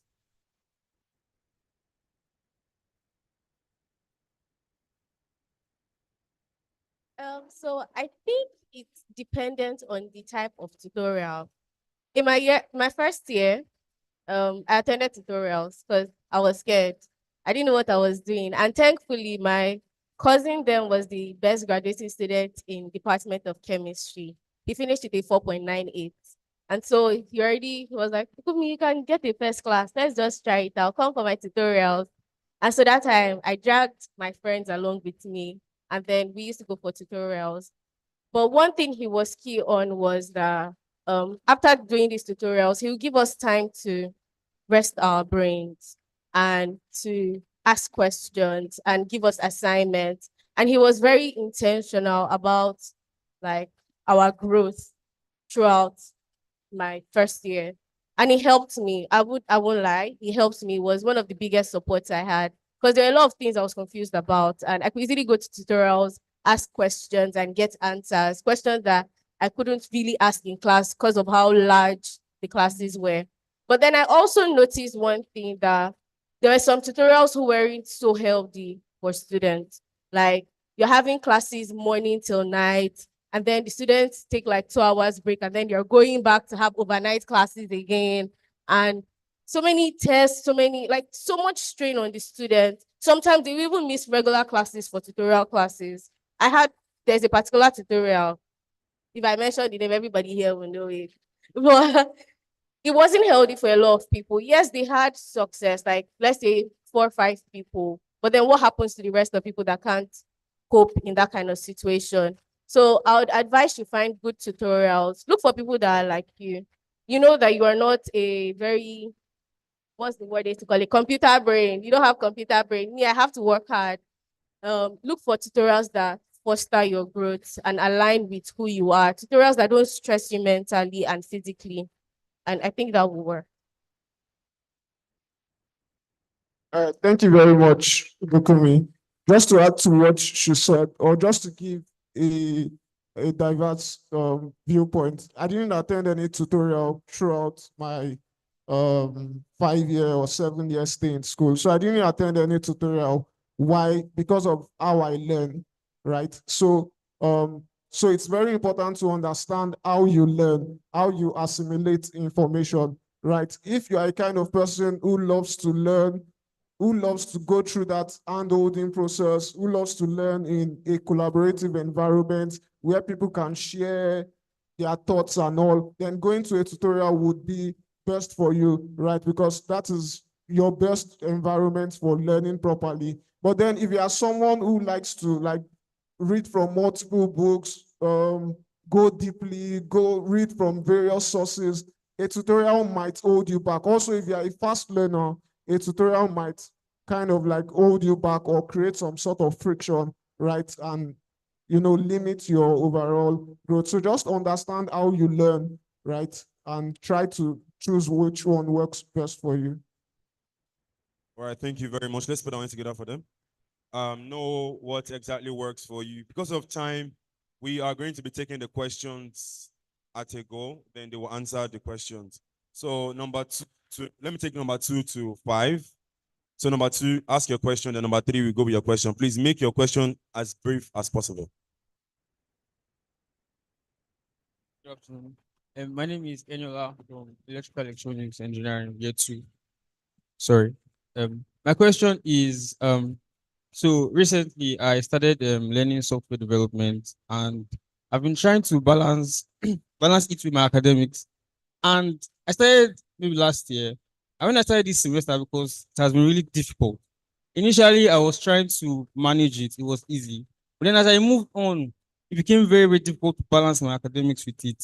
So I wanted to ask, what is the thought process behind? Because, for instance, you see people, this guy is a clear guy, started last year, he's doing good things now, he's in a good place, you see where he is. And like, I want to be like this, but sometimes I struggle to focus on my academics. I struggle to prioritize why I am here. Sometimes I feel like, let me just forget about this and just focus on why I'm in school for like 5 years. And then when I'm done, I can do those things. But when you sometimes struggle financially in school, you kind of like drift away from the main idea why you came to school. So I want to ask how you guys handle pressure in that. Okay. Thank you for the question. Number three. Number three. Did you get the question? All right. Number three. Number three, Abby. Yeah. Where is number three? Oh, you. Where is number three? Number three is right now. It's where? Okay. Number three is then. Number three, your question.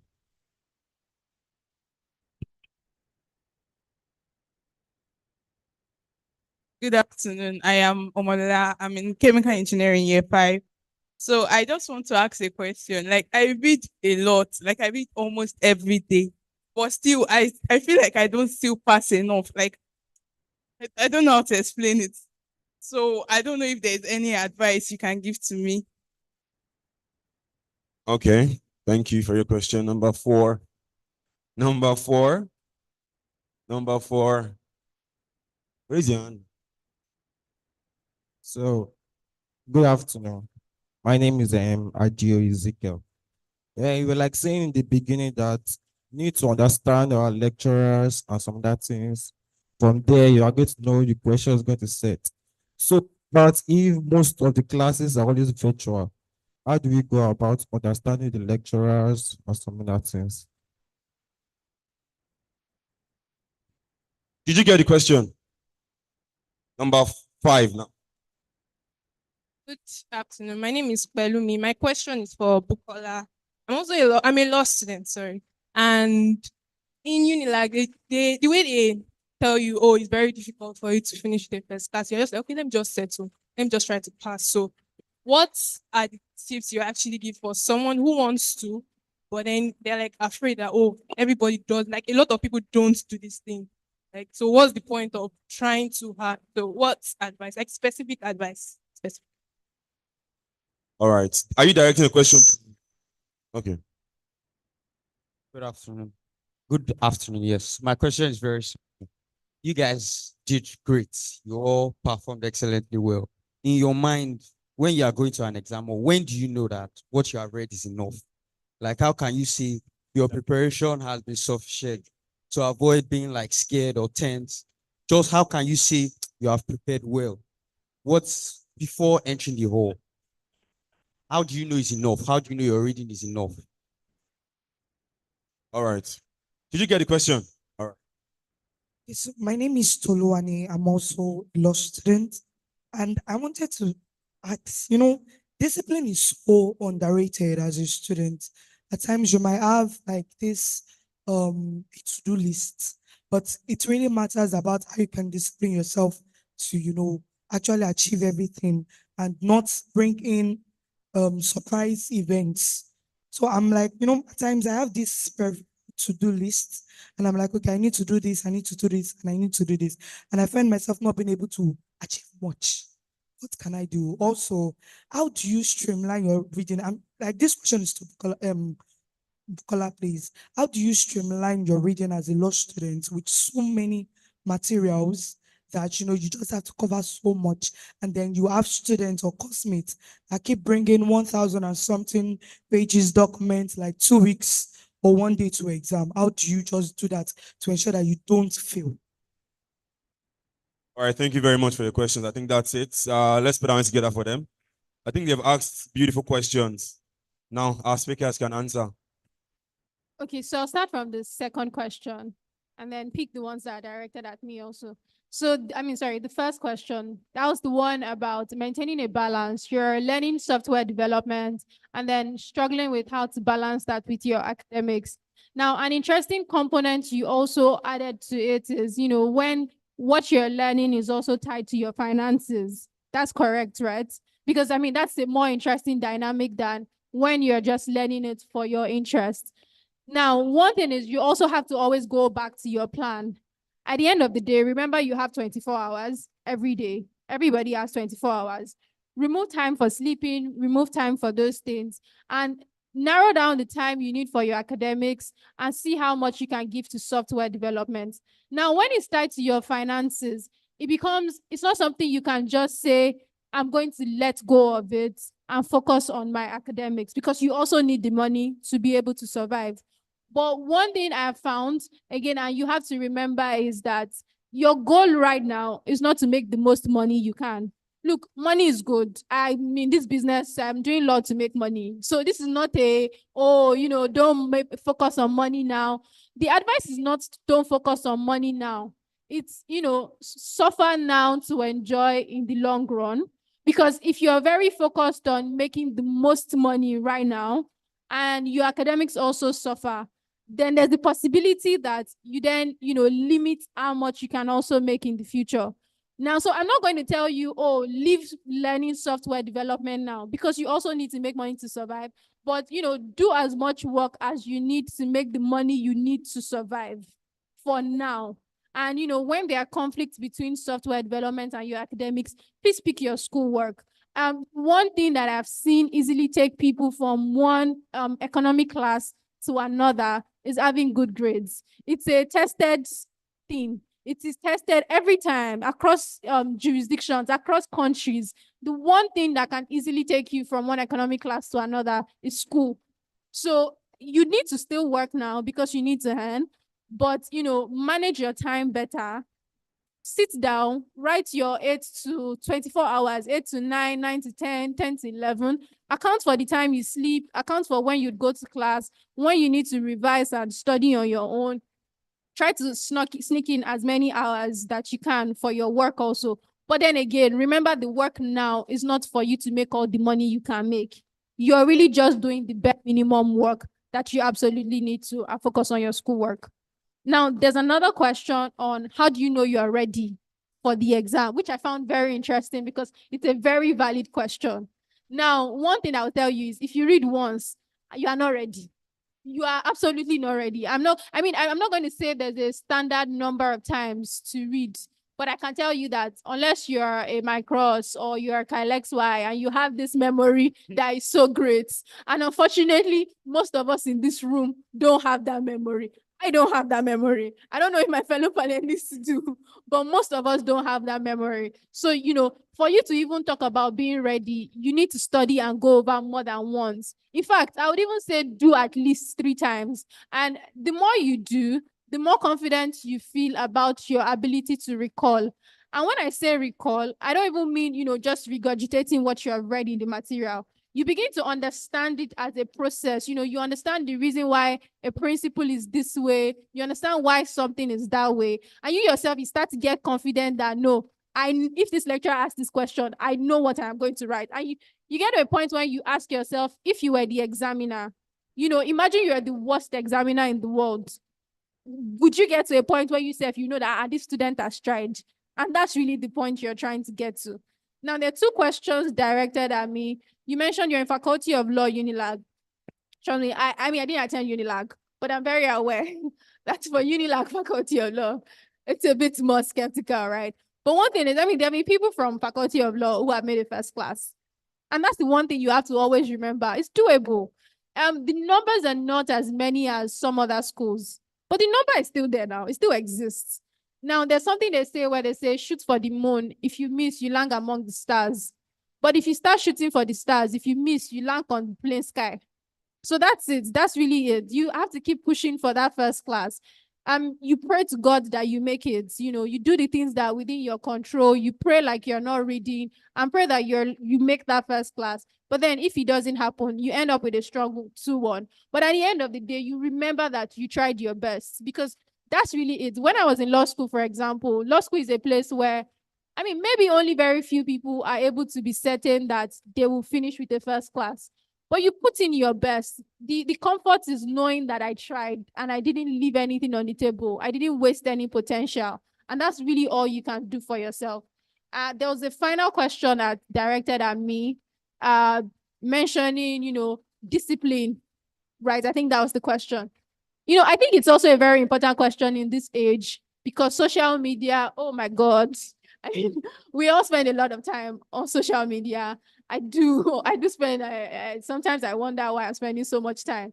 But when you're in school, again, you have to always ask yourself what you're trying to achieve, you know, where you're going to, what's the point of even being in school in the first place. So if you know what you're trying to do, it should then help you try to cut down, have people that are also, you know, have that like mind.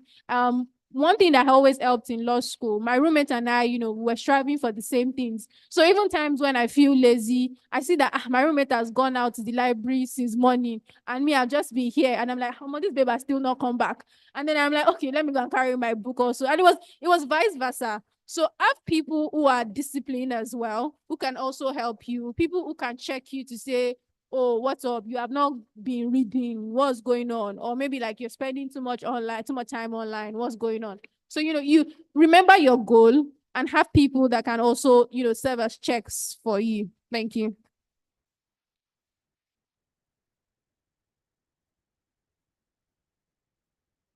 All right. So the lady who talked about struggling with passing exams despite reading a lot. It's good that you have identified the struggle. I mean, no one is immune to struggles. But the first thing I want to mention is exams do not only test what you know, they test your ability to communicate what you know effectively, right? So when you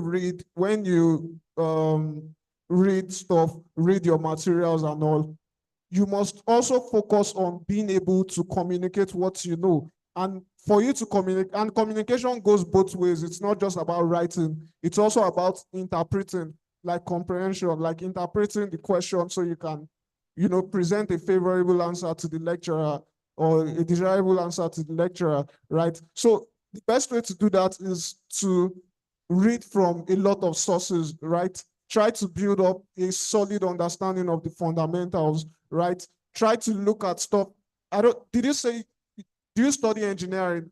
Okay, engineering. So understand the fundamentals, understand little stuff like notations, right? Understand your formulas. Try to always, and also constant practice also, right? Because ultimately taking exams or passing exams is a skill, right? And you can own the skill, you can develop the skill. And to do that, you need to just practice constantly. So just do this, practice constantly, right? Read from various sources, practice, then take assessments, right? Like before the exam, take assessments based on like past questions or new questions, assess your understanding. Then after that, measure your performance in those mock exams, right? And also, like when you are taking those assessments, try to simulate the exact conditions of the exam, right? So if it's like a timed exam, try to time yourself. If it's an open book exam, try to, you know, simulate the actual conditions of the exam. And when you take assessments, measure them, and use feedback from that measurement to like optimize the entire process and refine your entire learning. So you are in your final year now. I mean, you have less time, but I still believe it's doable. You can get 5.0s and finish in the best way possible. Yeah, so you just need to learn how to communicate what you know effectively. Yeah, thank you. Thank you so much, Bukumi. Okay, so I'm going to continue from where he stops because he has actually said most of what I wanted to say to her. And I know when he mentioned that she can still get 5.0, she laughed. So the thing is, even if your track record hasn't been so great, when schools or when employers or whoever it is that has to see like your transcript, see that you got 5.0s in your final year, it shows some level of like hard work that you actually did still try your best.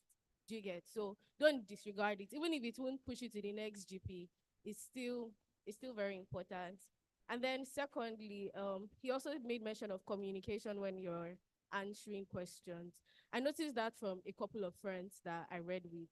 Like, we are solving the same questions, we get the same answers, meaning their steps are most likely correct. But when you try to read their procedure or their steps, you're like, I'm confused. What's going on here? How did you get this? How did you get that? And then they read mine and they see that for every single step I write, I'm directing this to you because you're an engineering student. For every single step I write what exactly I'm doing. So if I'm going to solve two equations simultaneously, I'll say solving equation 1 and 2 simultaneously. This is what is happening.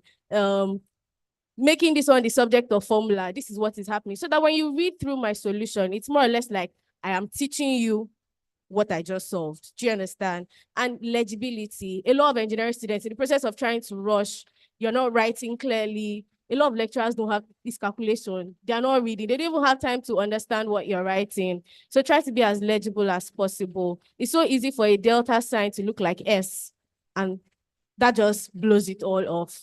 So try to be as legible as possible. And then one more thing I said from the very beginning, smart work, not hard work. It's not about how many books you read and reading all the materials in this whole world.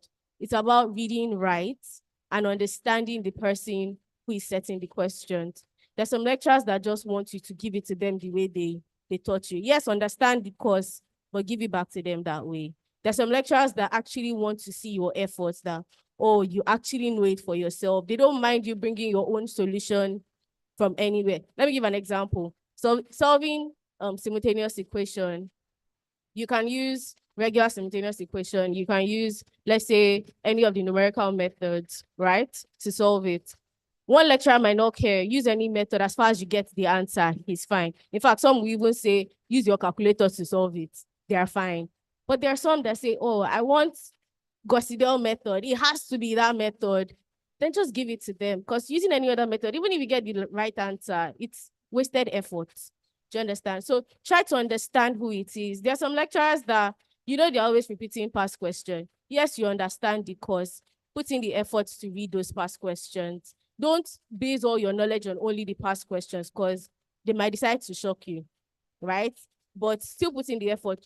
Always learn to understand the lecturers, because that's one thing I always did. Beginning of the semester, I ask every successor that, oh, how is this lecturer? How is this lecturer? How are they like? What's their attitude? What kind of person is this person? And using that, I sort of gauge how I work. And then I try to use the methods I learned for their test. So test is actually a means of test for me. I try to do my test in a way to simulate how my exams will be and to gauge how accurate the person's personality is based on what I've heard. So when I look at my test, oh, this person actually repeated questions. That's just who they are. So I stick to that method. I try to understand it for myself, right? So that I don't lose out on the benefits of engineering, but I still do it their own way. Do you get? Then with respect to the virtual question, like Audrey said earlier, it's a normal human thing, like to lay emphasis. Like when I want to say something is important, there's a tone to my voice. You don't have to see me. You will just hear me say like emphasis. I don't know. You just feel it, right? Like when he mentioned discipline, that was emphasis. Someone picks that he mentioned discipline. Do you understand? There's just that tone, and people subconsciously do it. And it's in your place to actually identify when that happens. And that's where the place of listening comes in play. Even if it's a virtual class, learn to listen a lot. Learn to listen. Like, just pay attention to the person's words. And like I said earlier, for smart work, understand the kind of lecturers you have. Understand their means and their methods, and that will actually help. Whether it's virtual, whether it's physical, it always just helps. And yes, there's some lecturers that I'll actually just tell you, this thing is coming out. That one, it's your own business now if you don't pay attention to it. Thank you so much. A round of applause for all the panelists. I guess all our questions are answered. We've come to the end of today's panel session. I want to first of all appreciate every single one here. Thank you for your insights, and also a round of applause to my audience for penning a few things down. Thank you so much. Thank you so much, everyone. Have a great day. Thank you very much. Let's put our hands together for all of them. Please remain on stage. Don't leave us yet. Don't leave us. Just remain on so you can keep standing. Just come forward for photographs. Just come forward a bit, photographer. All right, ladies and gentlemen, amongst us, we have some of our distinguished members. If you look forward to our front row, first table here, we have the presence of the President, World Federation of Engineers, and President of Mustafa Shehu. Let's put our hands together for that young man. Looking Yeah, he's been here all day. Thank you very much for being with us. We appreciate your presence. And also the Lagos State Commandants, Peace Corps and of Nigeria. Please, we want you to join them for a photograph. Please don't leave us yet. Yes, exactly. Don't leave us yet. In person of Patriots, Kuforiji Williams. Let's put our hands together for him. He's been here with us too. And also the parents of our author, Mr. and Mrs. James Akanmu. Let's put our hands together for them. And also the acting director, CITS, Professor Amuda. Let's put our hands together for him as he joins us on stage. And also we have principal at Boston Consulting Group in person of Umar Surey. Let's put our hands together for him as he walks up on stage. Thank you very much. And finally, our author for today, the person we are all gathered here for, in person of David Akanmu. Let's put our hands together for him whilst he joins us on stage for these group photographs. Thank you very much for honoring our invite. Thank you very much for showing us love. DJ, give us music while we wait for our first performance of today. All right, we can take our pictures now. DJ.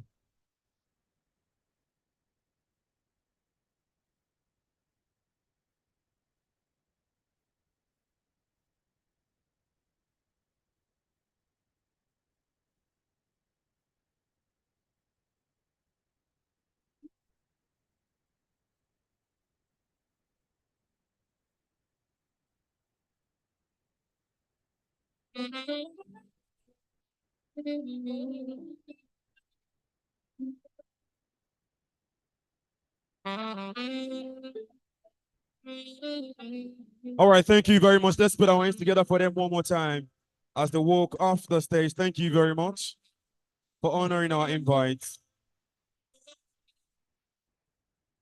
All right, ladies and gentlemen, at this moment, we are getting there.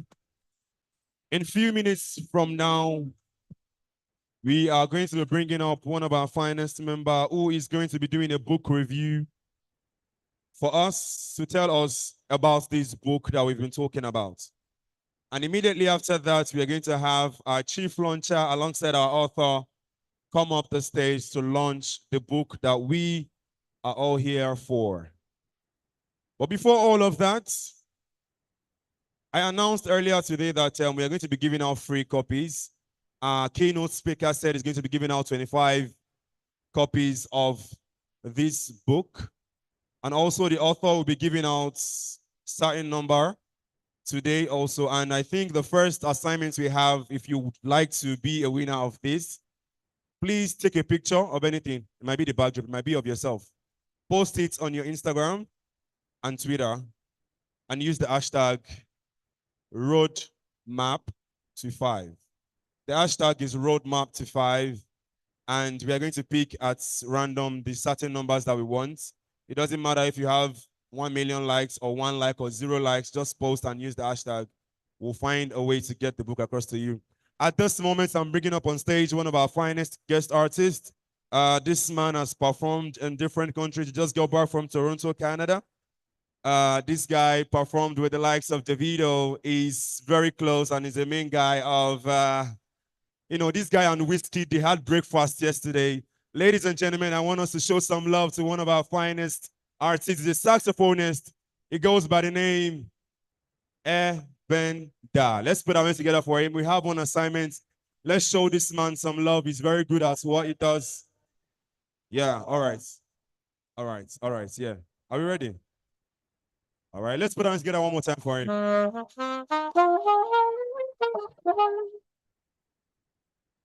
The emperor, the conqueror, the champion, the lion is here.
I'm not joking. No more guys can them know me. Say so, tell me right to the story. I know be you, but if you ask them, know me. I know they blow me, so you don't need me.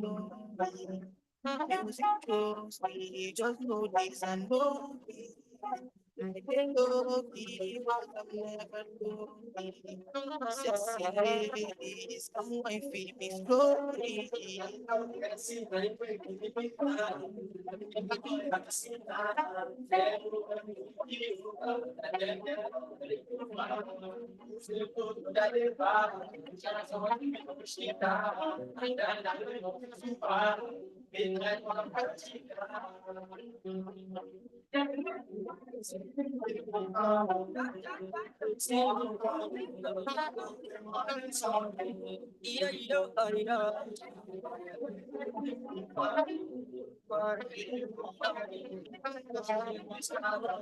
I'm never weak, I never see something I can see. I'm on fire. I let it see when I'm dying. My family is forever. With them baby, with them be. Them go back, them go die. Them go say, and them go go. It's this song, but don't be. I'm not going to understand them, no be. Surely I did not.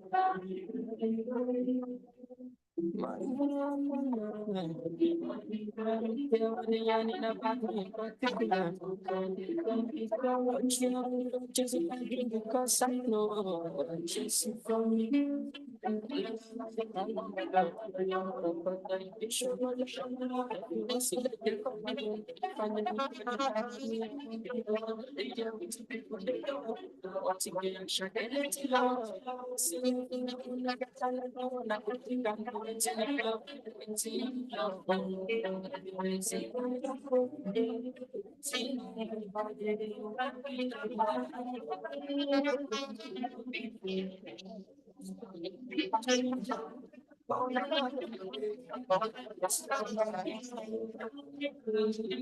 Just got it on to be no time.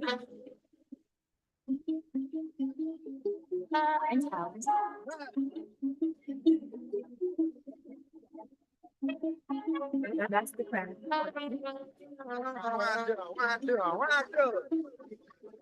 I can never go back when there's again. Every day by day, I just dey celebrate. Everything I do, we just dey penetrate. I just want to say thank you to you. See, I'm living large, I get them just so for my ghetto.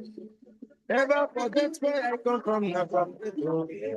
No, no, no, no, no, no, no, no, no, no, no, no. I just want to say thank you to you.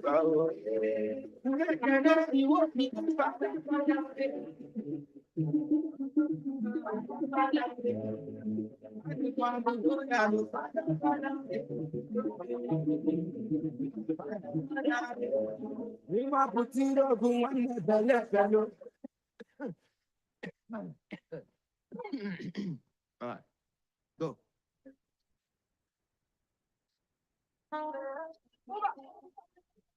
More music on trendybeats.com.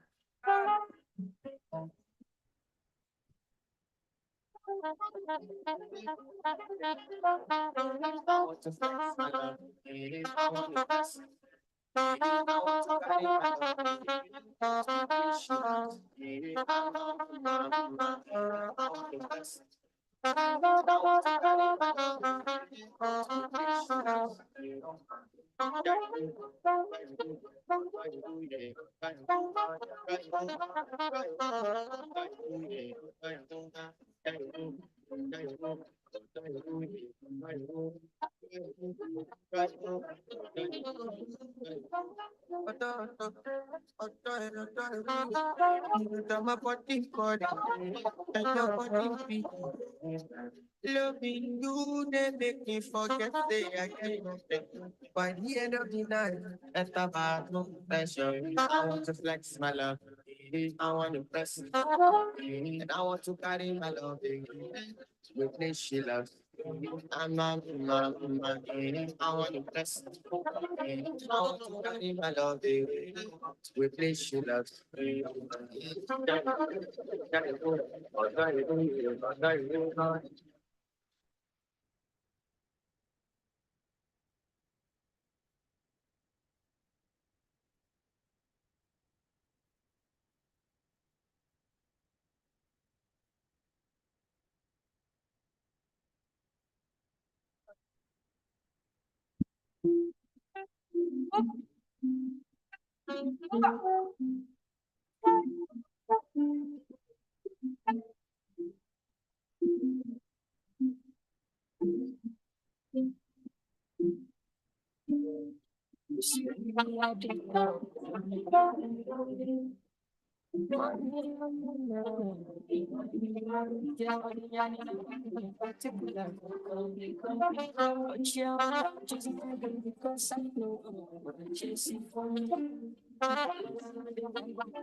All right. Ladies and gentlemen, let's give it up for Ben. Let's put our hands together for him. Thank you very much. Senior man. Ladies and gentlemen, at this moment, I know that we are looking forward to the main reason why we are here, which is to have our book launched.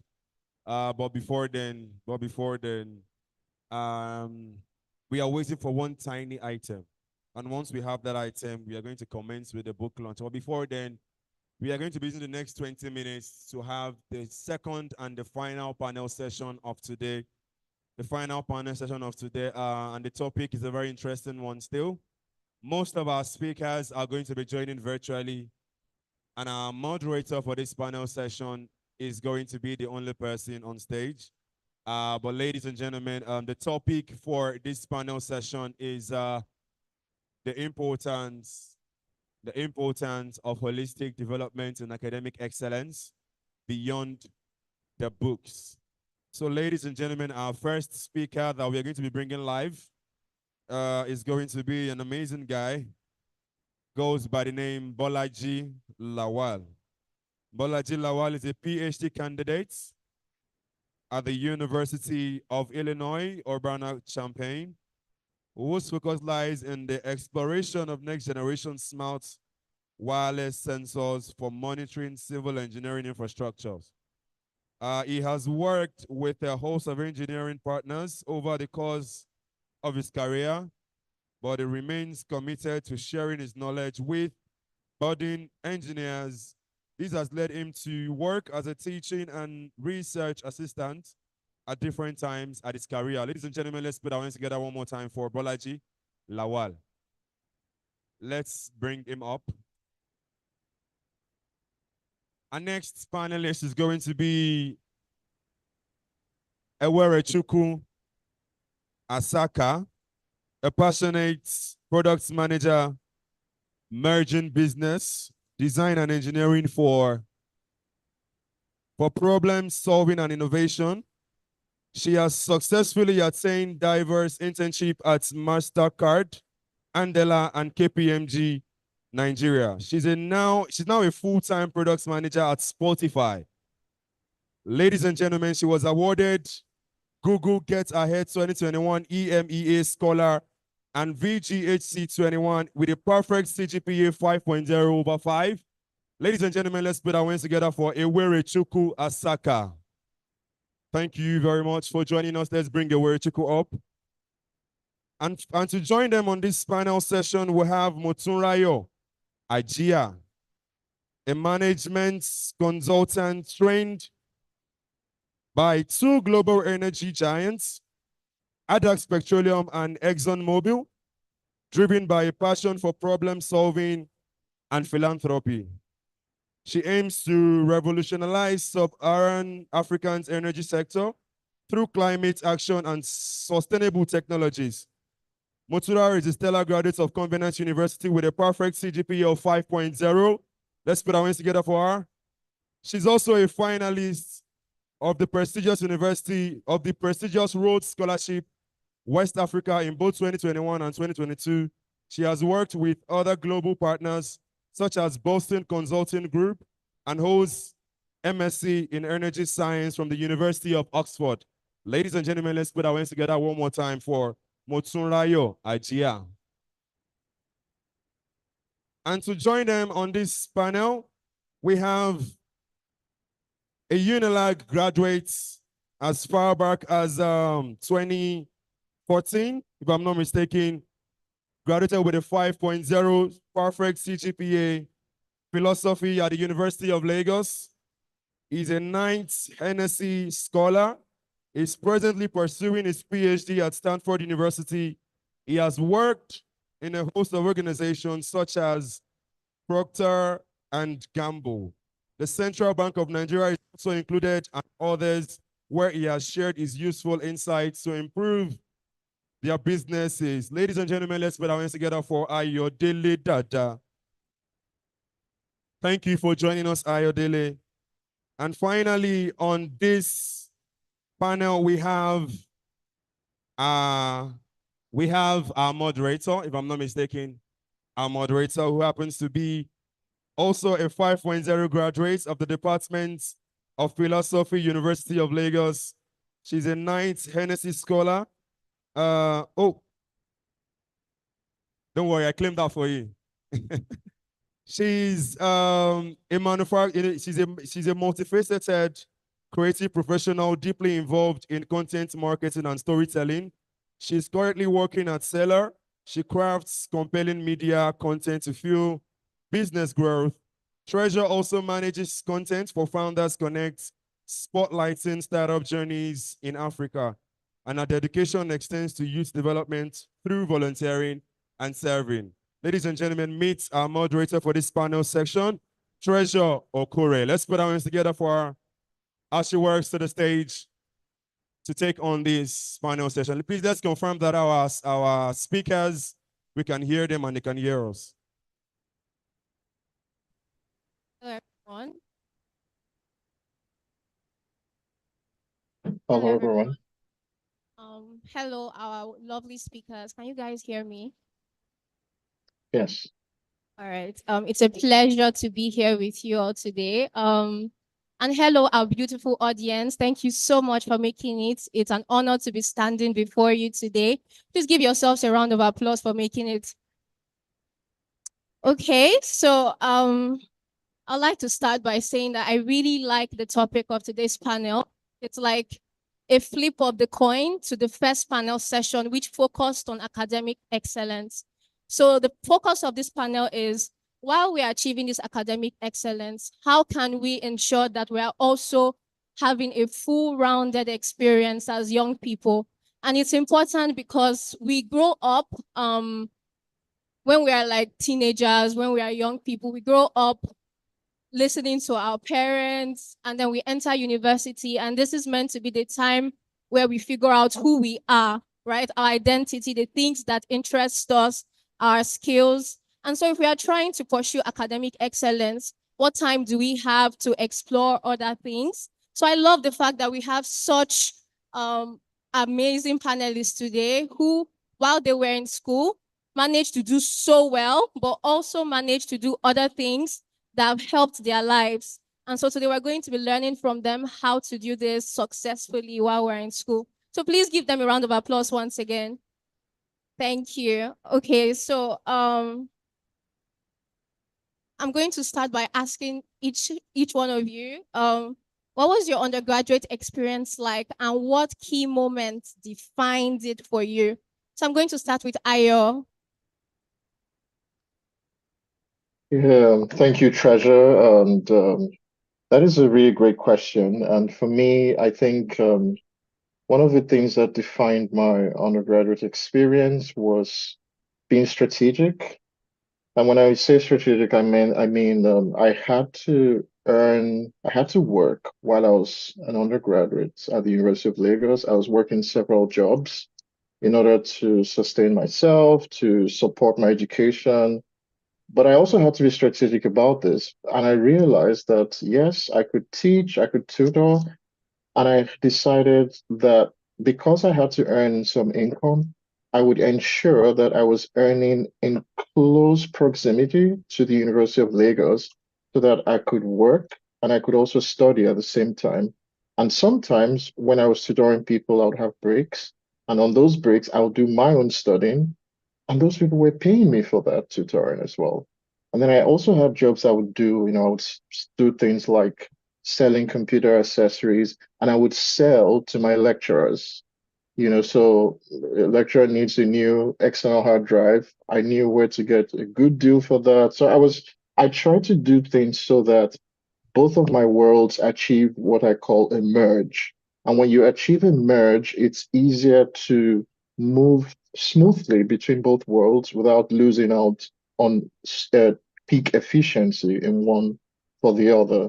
So I think that's just one piece for me. There's a lot more I can say, but I would maybe allow other panelists chime in here.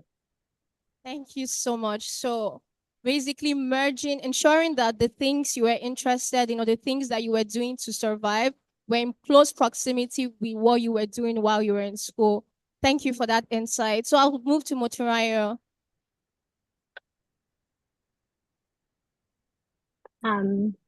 Something that defined my undergraduate experience was, I guess I'll just say, like a very good support system. I just always had that, and that was like the spotlight for me. From my parents, from really like supportive parents to my friends, and just having those people to always support me. And even when I decided to start to be in a relationship, it was still quite similar. Picking someone with like very similar mindset on what I wanted to achieve. So that would like the definition that really defined my undergraduate experience, my friends and my family. Okay, so for Moturaya, support from her family and friends was a very defining element of her university experience. Erechuku. Yeah, I'll say mine is actually like a mix of what Ayo and Moto have said. First, I really tried to ensure that most of the things I was doing outside of like the classroom were really related to what I was actually studying, computer science. So if you look at most of the things I So tried. sorry, I don't think I can hear you very well. Oh, can you hear me now? Yeah, I can hear you better. Perfect. So I said mine is actually a mix of like what Motu and Ayo have shared. I really tried to look for extracurricular activities that tied to what I was studying. And then I had like a very great support system. My dad was like the first person that taught me how to calculate a CGPA, showed me what internships I could look for and aim to. So I really have had an amazing, I still have an amazing support system. But I'll also say one thing that really defined my undergraduate experience, internships. From my first internship, I learned that I won't say school is a scam, but I also learned that you have to do more than what you're doing in your classroom if you actually want to compete and compete well. So I really think that internships exposed me to how the real world works and how to balance that whole professional and academic path together. Yeah. Okay, so basically, internships, because although school is not a scam, you also need to do extra to get some of the opportunities outside available for you. Thank you so much for that insight. Bolaji, please. Yeah, I think pretty much what they've mentioned. Personally for me, I had a good community of friends or peers that I worked with, and this helped me develop both academically and also outside. And yeah, I had good guides, also seniors who kind of mentored or showed me what would be the right path to go on. And yeah, also I had um 2 internships. So I think we have one compulsory one in 400 level for engineers, but in 300 level, during the break, I tried to get it was unpaid. I just wanted to kind of experience what working in the industry was like. So I tried to get a short-term position, which was also helpful. But I think the 6-month internship for sure is when I kind of realized, or it kind of shaped my view. Currently what shaped my final year and what I'm pursuing now really came from what I learned from the main internship. So I think that's maybe the key moment from my undergraduate experience. Thank you so much. So our panelists have highlighted 4 key things: extracurricular activities, working while in school, getting internships, and relationships. And these are very important parts of our lives while we're in school. So the ability to manage these things while in school is why we're listening to them, to gain their insights. So that leads me to my second question. A huge challenge many students face while they're in school is time management, especially in the digital age where we're not just contending with our lecturers and our classes, we're also contending with TikTok and Instagram and all the things that we have to do, right? Usually there's very little to no time, so to speak, to focus on our academics. So how were you able to balance your academics, balance work, balance internships and extracurricular activities? And I'll start with Erere Chuku because I checked your LinkedIn and I saw that you were so involved in Google developers and other extracurricular activities while you were in school. So how were you able to manage your time? I was hoping I wasn't going to go first. But yes, I think the most important thing is when you realize why you're doing something, it becomes very important to you. So you make time for it. And then, but actual specific tips that helped. I know we've mentioned social media a lot. It depends on how you and what you're using social media for. So for me, I get a lot of opportunities from Twitter. So I definitely would want to check it at least once a week. But being very conscious about what you're spending your time on and recognizing your distractions. So I think those are very specific things I did. And for actual time management, I'm in school to learn. My academics are super important. So back to what one of the speakers said initially, if it comes down to the wire, I'll always pick my books first. So it's I have the whole week to go to classes, read and learn, but my weekends I can definitely dedicate it to doing something else. And then close to exam time, when 2 to 3 weeks before exams, I stop every other thing that's probably going to be a distraction. So if something is important to you, understand why you're going to why you're doing what you're doing, you'll make time for it, but also recognizing that you have priorities and trying to make them align. Thank you so much. So if something is important to you, you will make time for it. Ayo. Yes, one of the things I learned how to do was to try to study in the less typical spaces. So, as we all know, in Lagos, we spend close to a third of our lives in traffic. And I realized that it's possible to study in traffic. Yeah, for me, I like background noise when I study. I always would tell people famously that one of the most common uses that I had for the main library was to go there to sleep. And I don't think I was much of a motivation to other people who would see me just there sleeping and be like, oh, this guy is sleeping in the library. Maybe he isn't studying. Yeah, I was definitely studying. I just wasn't studying in the library because it was too much.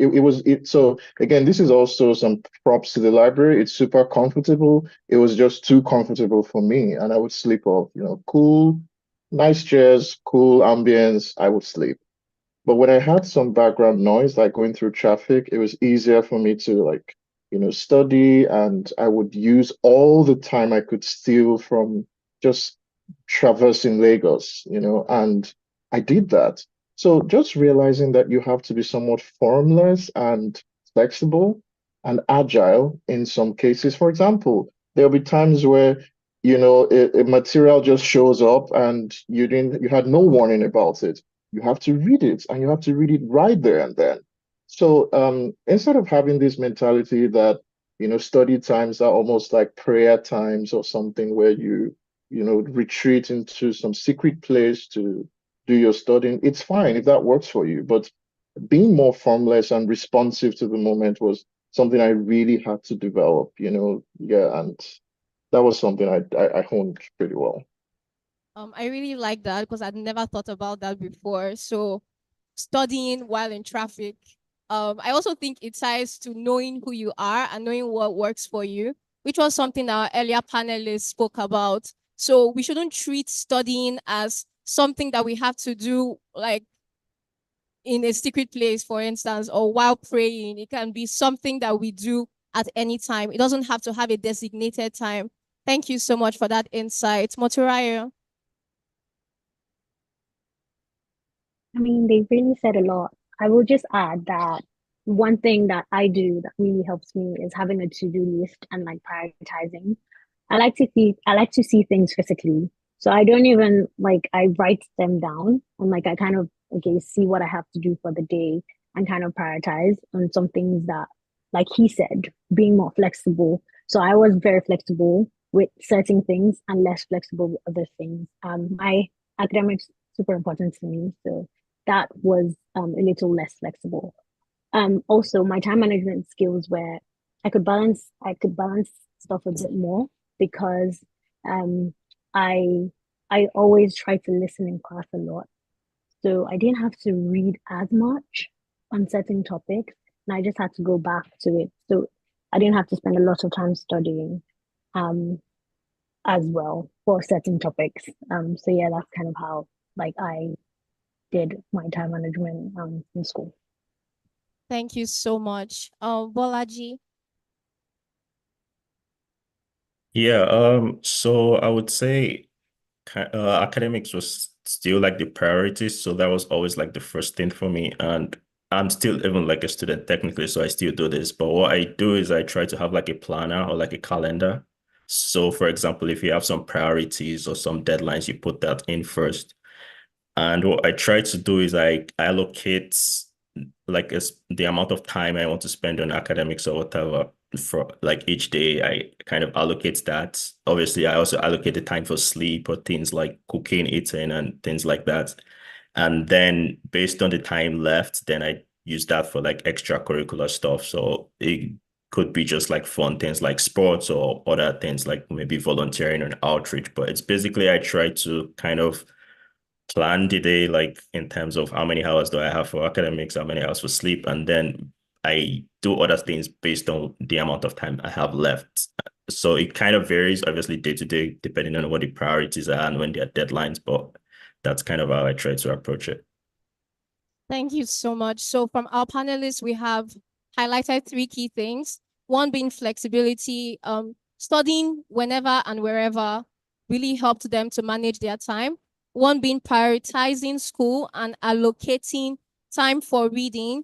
And then the final one being segmenting. So Rechuku spoke about how she'd use her weeks for school and use her weekends for extracurriculars. So you can apply that while you're in school and trying to do other things as well.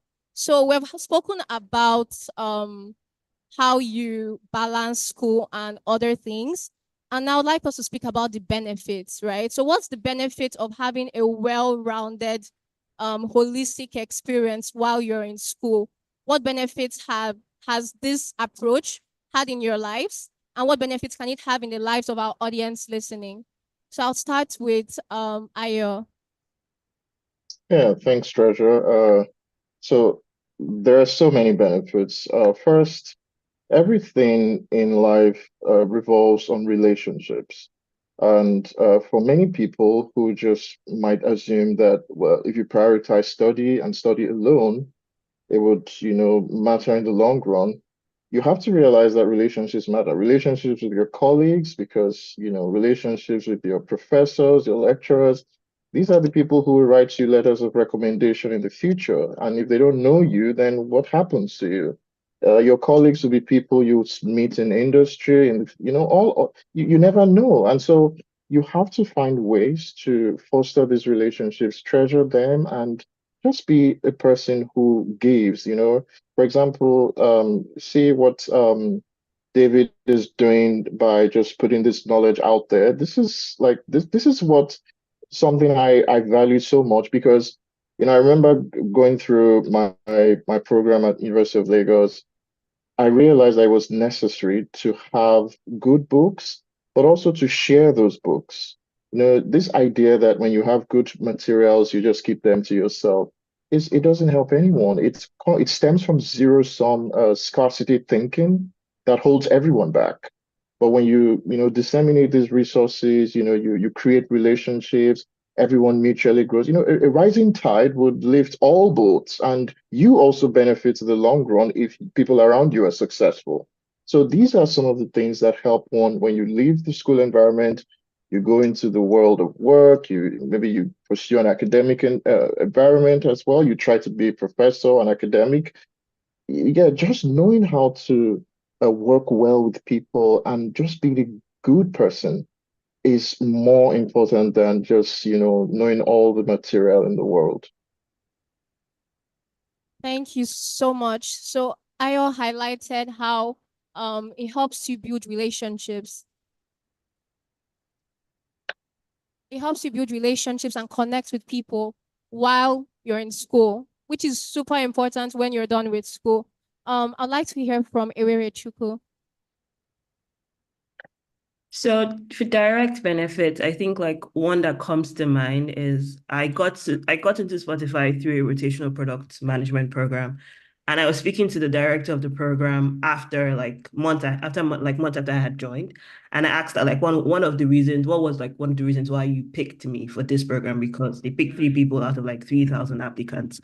And she mentioned that one key thing that she was looking for was she was looking for people that had things to do or projects outside of school, people that were just beyond school. So I think that actually resonated with me, because yes, we're in school, but we're striving towards getting this degree, but it's also very important to be a balanced and well-rounded person and have a story that goes beyond academics.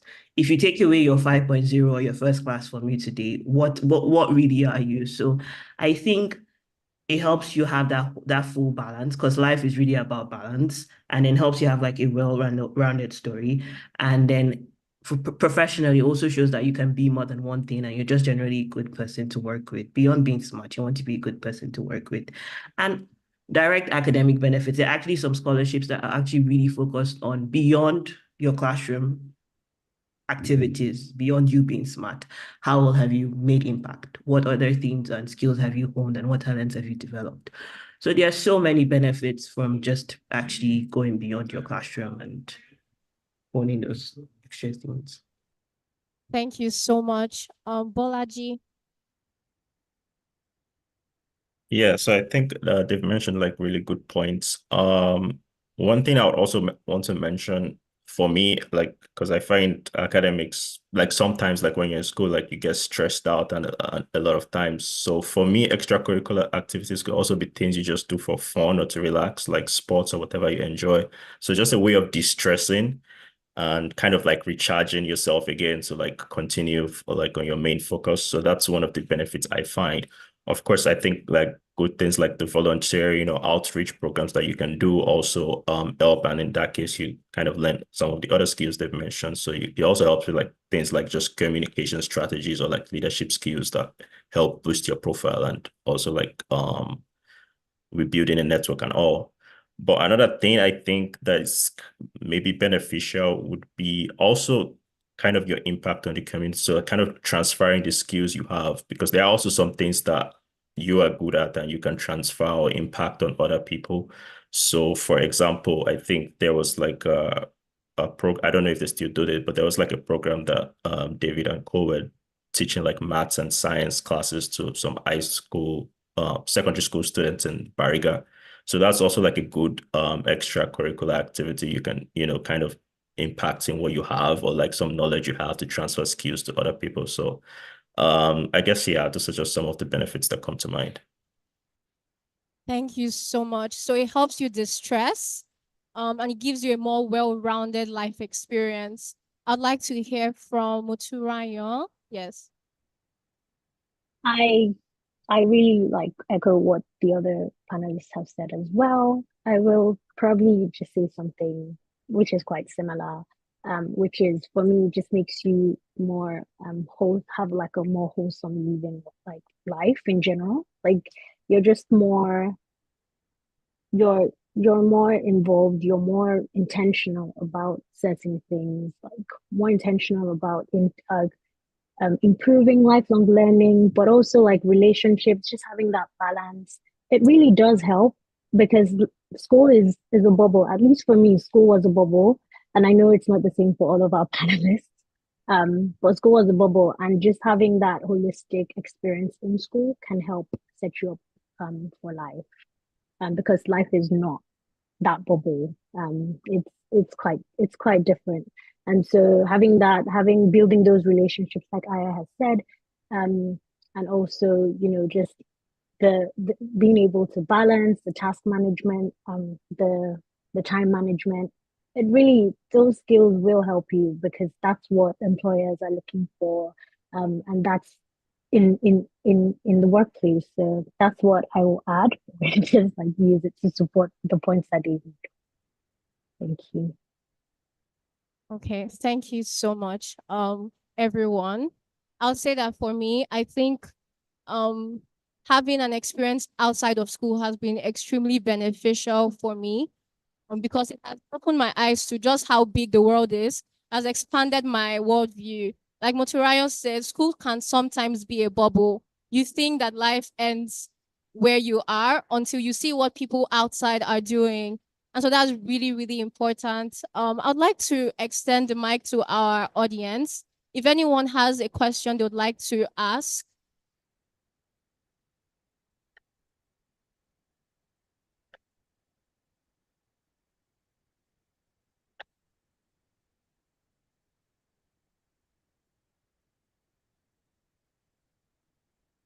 All right, ladies and gentlemen, let's put our hands together for our panelists and also our moderator. All right. All right. All right. We are going to take questions immediately after one of our most important activity of the day, because we've been informed that one of our guests would be leaving us pretty soon, and we want to use this advantage to manage our time. So, ladies and gentlemen, I'm going to be bringing up on stage one of our finest guests who is going to be coming up on stage to do a revision of our book before we move into the launching of our book. In the next 2 minutes to 5, we are going to be bringing on one of our fine speaker. He's also a student, and he's also going to be giving us the review of this book. So, ladies and gentlemen, I'm going to welcome on stage this amazing man, but I want to read his bio first before I call him on stage. So, ladies and gentlemen, Eberechukwu Owadoka is an experienced data scientist and a first-class BSc holder in mechanical engineering.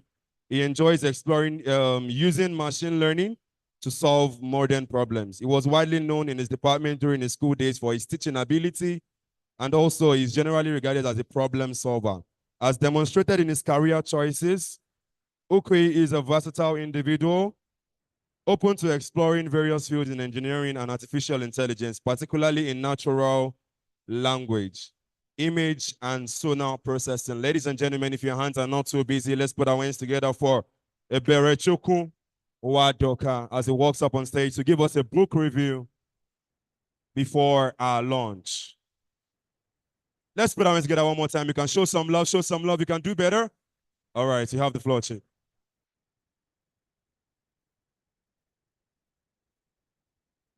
Ladies and gentlemen, distinguished guests, I'm truly honored to stand before you in the capacity of a reviewer, diving into the profound insights shared in this book titled Roadmap to 5.0, The Not So Hidden Secrets to Academic Success. I have in my hand a literal map that eases navigation toward perfection as it pertains to undergraduate academic success. And today I'm going to share with you a review of this guide. Before we begin to talk about the treasures hidden in this great book, it's very important that we acknowledge the writer of the foreword, Taiwo Adebiyi, who is currently a doctoral scholar of civil engineering at the University of Houston. He authored the foreword with thoughts of reflection from the book and made a statement that summarizes the essence of this literary piece, saying, regardless of your natural abilities, awareness will always increase your odds and reduce your costs to attaining success. Now, from the very beginning of this book, the author, Akanmu David, paints a vivid picture of the academic landscape we navigate, the challenges, the aspirations, and the pursuit of excellence. The preamble sets the stage for a transformative experience, addressing the mystery behind achieving academic success through an interesting character whose name I won't mention, just so I can pique your curiosity and so that you can buy a copy as well. Chapters 1 to 3 delve into the importance of mindset, time management, and goal setting. It's more than just hitting the books. It's about cultivating the right mindset, efficiently managing time, and setting clear, achievable goals. This is an excellent reminder that success starts with a solid foundation.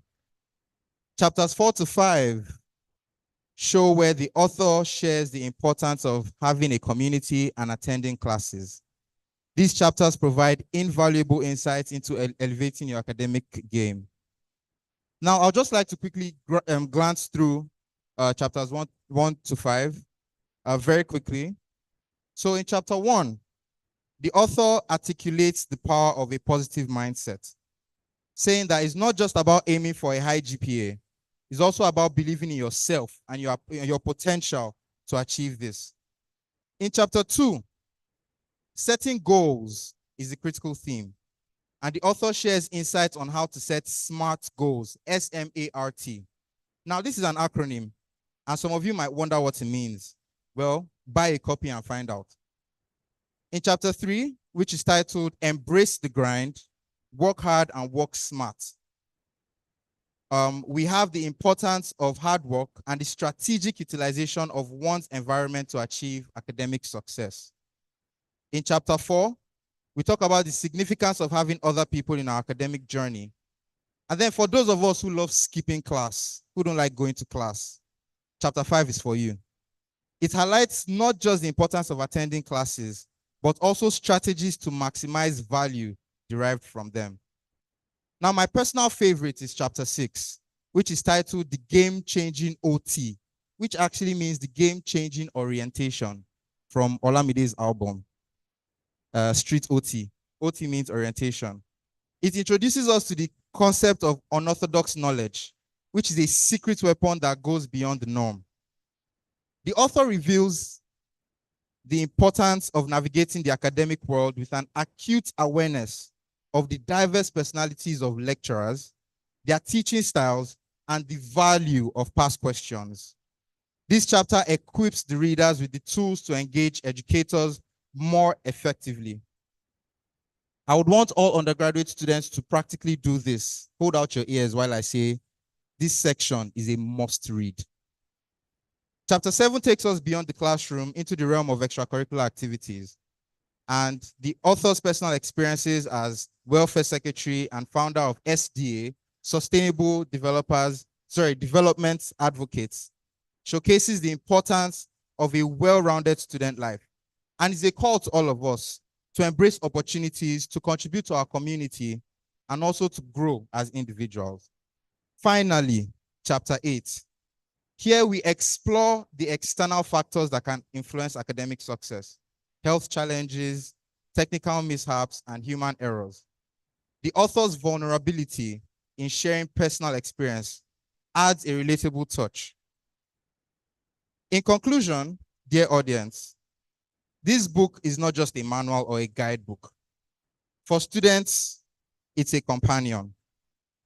In fact, whether you're a student looking for inspiration, or a professional seeking productivity tips, or an educator trying to understand the student's perspective, well, this book is for you. For all student listeners, as you embark on this journey, or as you continue this journey of your undergraduate degree pursuit, I urge you to let this book be a compass guiding you through a future marked by achievements and success. My names are Eberechukwu Okwesile Zwaduka. Thank you very much. Thank you very much, Eberechukwu. Ladies and gentlemen, at this moment, before we, at this moment, let's bring on our project manager, who is going to be calling on our executive launchers to come up on stage to launch our book alongside our author. Ladies and gentlemen, let's put our hands together once more for Sherif Alaraba. Thank you.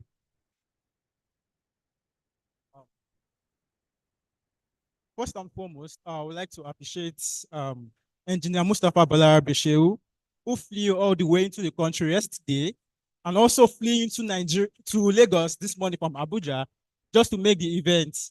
Honestly, this really means a lot to not just the author, but to the team as a whole, because it takes so much commitment for someone to do such sacrifices just to show up for people. Sir, I say thank you very much, and may God honor you abundantly well. And with this, I would like to call you on the stage to lead the launch of the roadmap to 5.0 while also giving us a goodwill message.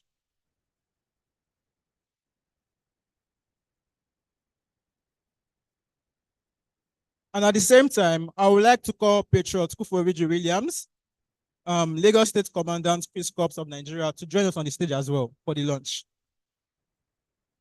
I would also like to call Professor Amuda, the Acting Director of CITS, to join us on the stage, please. Then also the Principal, Boston Consulting Group, Umar Toure, to join us on the stage as well. And I also like to call our chairman of the occasion, our father, Professor James Akanmu, to join us. Then also Mrs. Akanmu to also join us on the stage. Then our wonderful author, Mr. David Akanmu Oluwatomiwa, please join us on the stage. Over to you.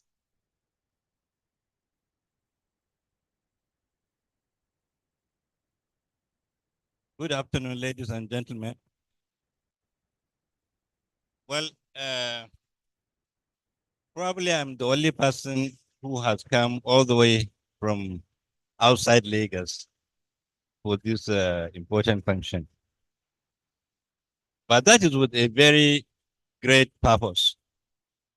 First of all, the father of the celebrant, that is James Akanmu, has been my friend for more than 20 years. We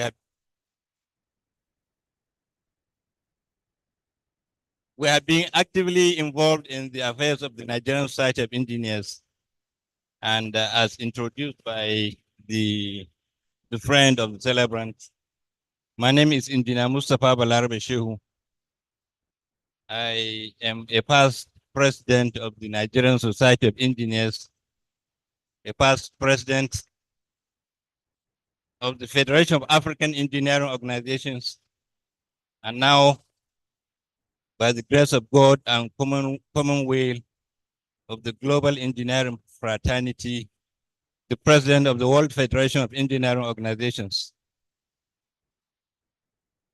I find this program very important, and that's why I am here. Because it's not an easy thing in this today's world for you to have a son, send him to the school, and for him to concentrate on his studies, and not only concentrate on his studies, but come with an excellent result. It's one thing. I'm also a father myself. I have children who have graduated, and I know what it means to have good children. Because as a father, you can only sponsor the child to go to the school, but you cannot monitor him by the second. You just cannot. Even though Professor Akanmu is a lecturer here, but I know very well he cannot turn David every second. So if David decided to go up, there is basically nothing he can do. So for us as parents, when we see our child performing excellently well, and today we are celebrating him because he not did he have 5.0 as his CGPA. He's also the best graduating student of the university. But then life is beyond the university. What do we, those of us, I'm very pleased with the panelists. And I learned all those panelists are all first class students, the first group as well as the second group. But then after the university, maybe, of course, one has to go for master's and maybe PhD. But then you'll find yourself working in other places where there is no competition. You are the only one. There's no, you are not going to be the best. Because when you are talking of the best, then there has to be others. But then how do you continue being the best, even if you are alone? This is one question we have to ask ourselves. And I think the best way to do is, first of all, to identify an area of your personal interest to practice or to work. Because no matter what you read, there are so many branches or spheres of your life in that area or in that profession. And it's not in every aspect of that profession that you will be interested. He read civil engineering, I understand. But then civil engineering, how many branches of civil engineering do we have? Today we have so many branches of civil engineering. And I'm pretty sure that David cannot be interested in all the branches of civil engineering. So first of all, for you to continue excelling, you have to identify which area are you most interested? What can you perform best? Because that is the area your excellence will come out from. You got this first class because out of the courses offered in University of Lagos, civil engineering is one of them, and you are interested in civil engineering. Probably if you had gone to another course, you may not have the first class. So likewise, when you go out of the university, after your master's, even the decision to read whatever you want to read for your master's has to be decided carefully. You have to assess yourself, and that assessment has to be done by yourself alone. Nobody, just nobody, even your father, cannot help you in that assessment. Because nobody knows yourself more than yourself. Just nobody. That decision has to come from yourself. And this advice is to all of you who are in the school or who have just graduated or who have started spending some years after graduation. You have to ask yourself that personal question. What is it that you are most interested in so that you pursue a career in that direction? And then how do you continue being the best, even if there is no competition? Even if there is no competition for you to say, okay, I'm better than this and this and that. Then you look at where you are working. How do you improve their performance? How do you improve the efficiency? How do you improve the production? How do you improve the income? If it is a production industry, how do they make more profit? How do they make more profit within a certain period of time? All these are yardsticks of showing that you are a top grade guy. And wherever you find yourself, aspire to be at the top leadership. Aspire. Because there is nothing too much for any one of you. If I give you an example of myself, as Nigerian Society of Engineers, we have been participating in the activities of the World Federation of Engineering Organizations for more than 40 years. But we are not able to produce the leadership of that world body. We just have to get focused and then pursue it over the years consistently to make sure that we are there. And today, at least, Nigeria has produced for the first time, or even for the first time in sub-Saharan Africa, the president of the World Federation of Engineering Organizations. So these are things, realities in life. And another thing is that once you go into the world of realities, there's no question of you want to outperform the other person. Just do your best. It's not the issue of trying to outperform another person. No.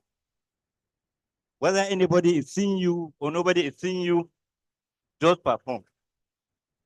And make sure that you prove your relevance wherever you find yourself. In any part of the world. Make yourself indispensable.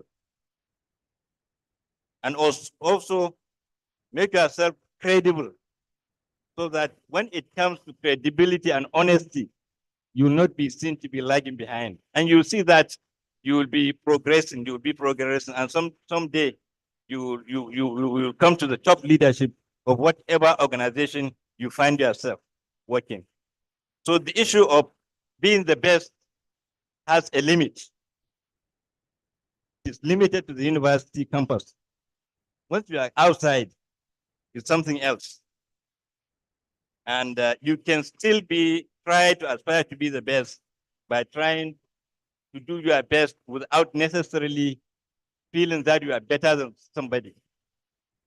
Just pursue excellence, pursue greatness, give your best wherever you find yourself, and hold firm ethics, morality, and credibility, so that you will not be found wanting in your ethical behaviors. With these few words, I want to congratulate David, my son. I want to congratulate my friend also, Professor Akanmu, who is in the NSC cycle. They call him my twin brother because we appear to look like twins from different mothers. Yeah, and of course, Madam, you have done great work. I think the credit is to Madam, because some of us believe that if a child is excellent, it's the brain of the mother, not the brain of the father. So, Madam, we thank you very much for the tenacity, for the hard work. Make sure that not only David, but all the other children also are doing exceedingly very well. So I thank you very much, and God bless all of you here. Thank you very much. Let's put our hands together, ladies and gentlemen. Okay. At this moment, so it is now my great honor and pleasure to unveil. I don't know what to unveil the book.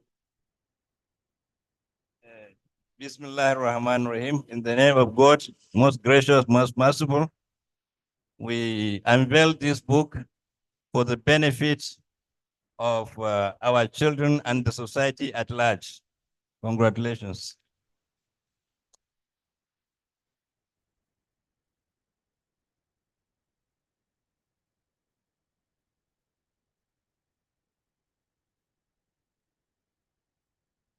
DJ.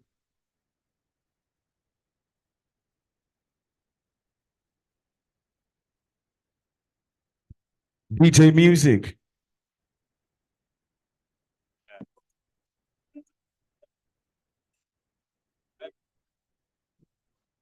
Ladies and gentlemen, officially we launched the roadmap to 5.0. Ladies and gentlemen, one more time, let's give it up for all of our speakers and of course our author for making this a success.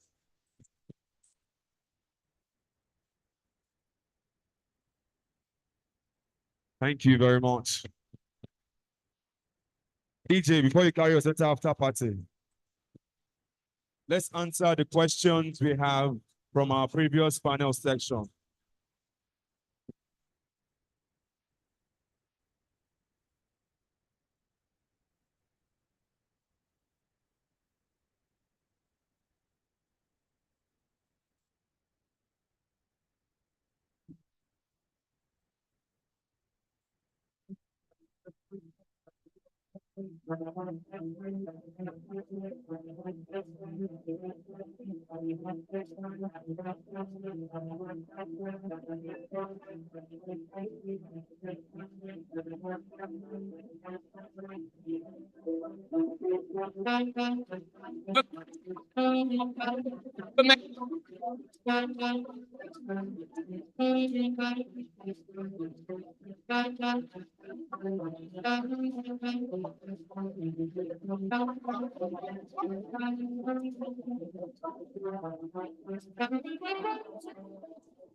DJ, you can kill it now. Sorry. So we have one last assignment to do, and that is to take questions from our previous panel session. I would like to have Treasure back on stage. We have 3 questions from the chat box already. Do we have any question in the audience for people from the previous panel session? Do we have anybody that has questions for them? Nobody. So let's take that 3 questions that we have from the chat box. Yeah. If our speakers are still online, please let's bring them on.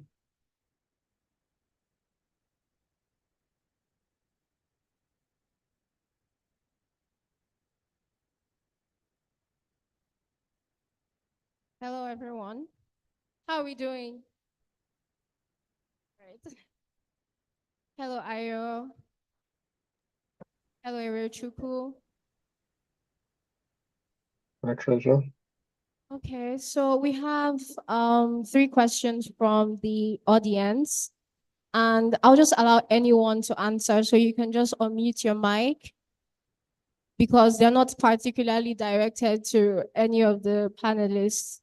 The first question says, what do you do if there's no merge in your extracurriculars and your course of study? So I think this question is directed towards Ayo because he spoke about how he ensured that he always had something tying school and his work together. So what do you do if there's no merge in your extracurriculars and your course of study? Yeah, thank you for that question. And I think there are times when you have to just make difficult choices. And sometimes it's not possible to achieve that merge. And so you have to decide to what extent you will invest time in that extracurricular versus, your course of study. Sometimes it might even require being more efficient in the way you use time while studying, because I've come to see that when people say things like, oh, I studied for 4 hours, well, you studied for maybe 2 hours at peak efficiency, and then for the last 2 hours, the diminishing returns had set in. So you weren't as efficient as you were for the first 2 hours. So, there are so many methods where you can try to even be more optimal in your use of time in order to still maintain your extracurriculars if you can't let them go. But if you have to choose, I will always recommend prioritizing your education. I think So one of the other panelists from the previous group talked about this. I think it was Bukola who mentioned this. About how the returns on investing in your studies have more exponential benefits for the long term than maybe prioritizing some extracurricular at its expense. So if you had to choose, please just choose your course of study. Thank you so much for that answer. Would any of the other panelists like to add something to that?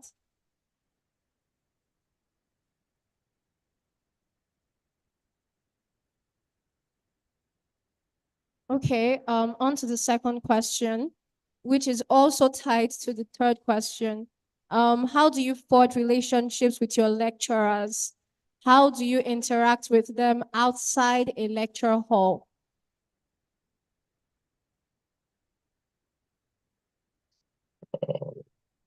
I could go first, because I was like seen as the teacher's pet by my classmates. So I really liked experiencing people, and so I will go to my lecturer's office and probably just speak to them and just kind of like understand how they're doing, what's going on in their life. Sometimes not too much that it seems, sometimes you need to not do too much so it blurs the lines.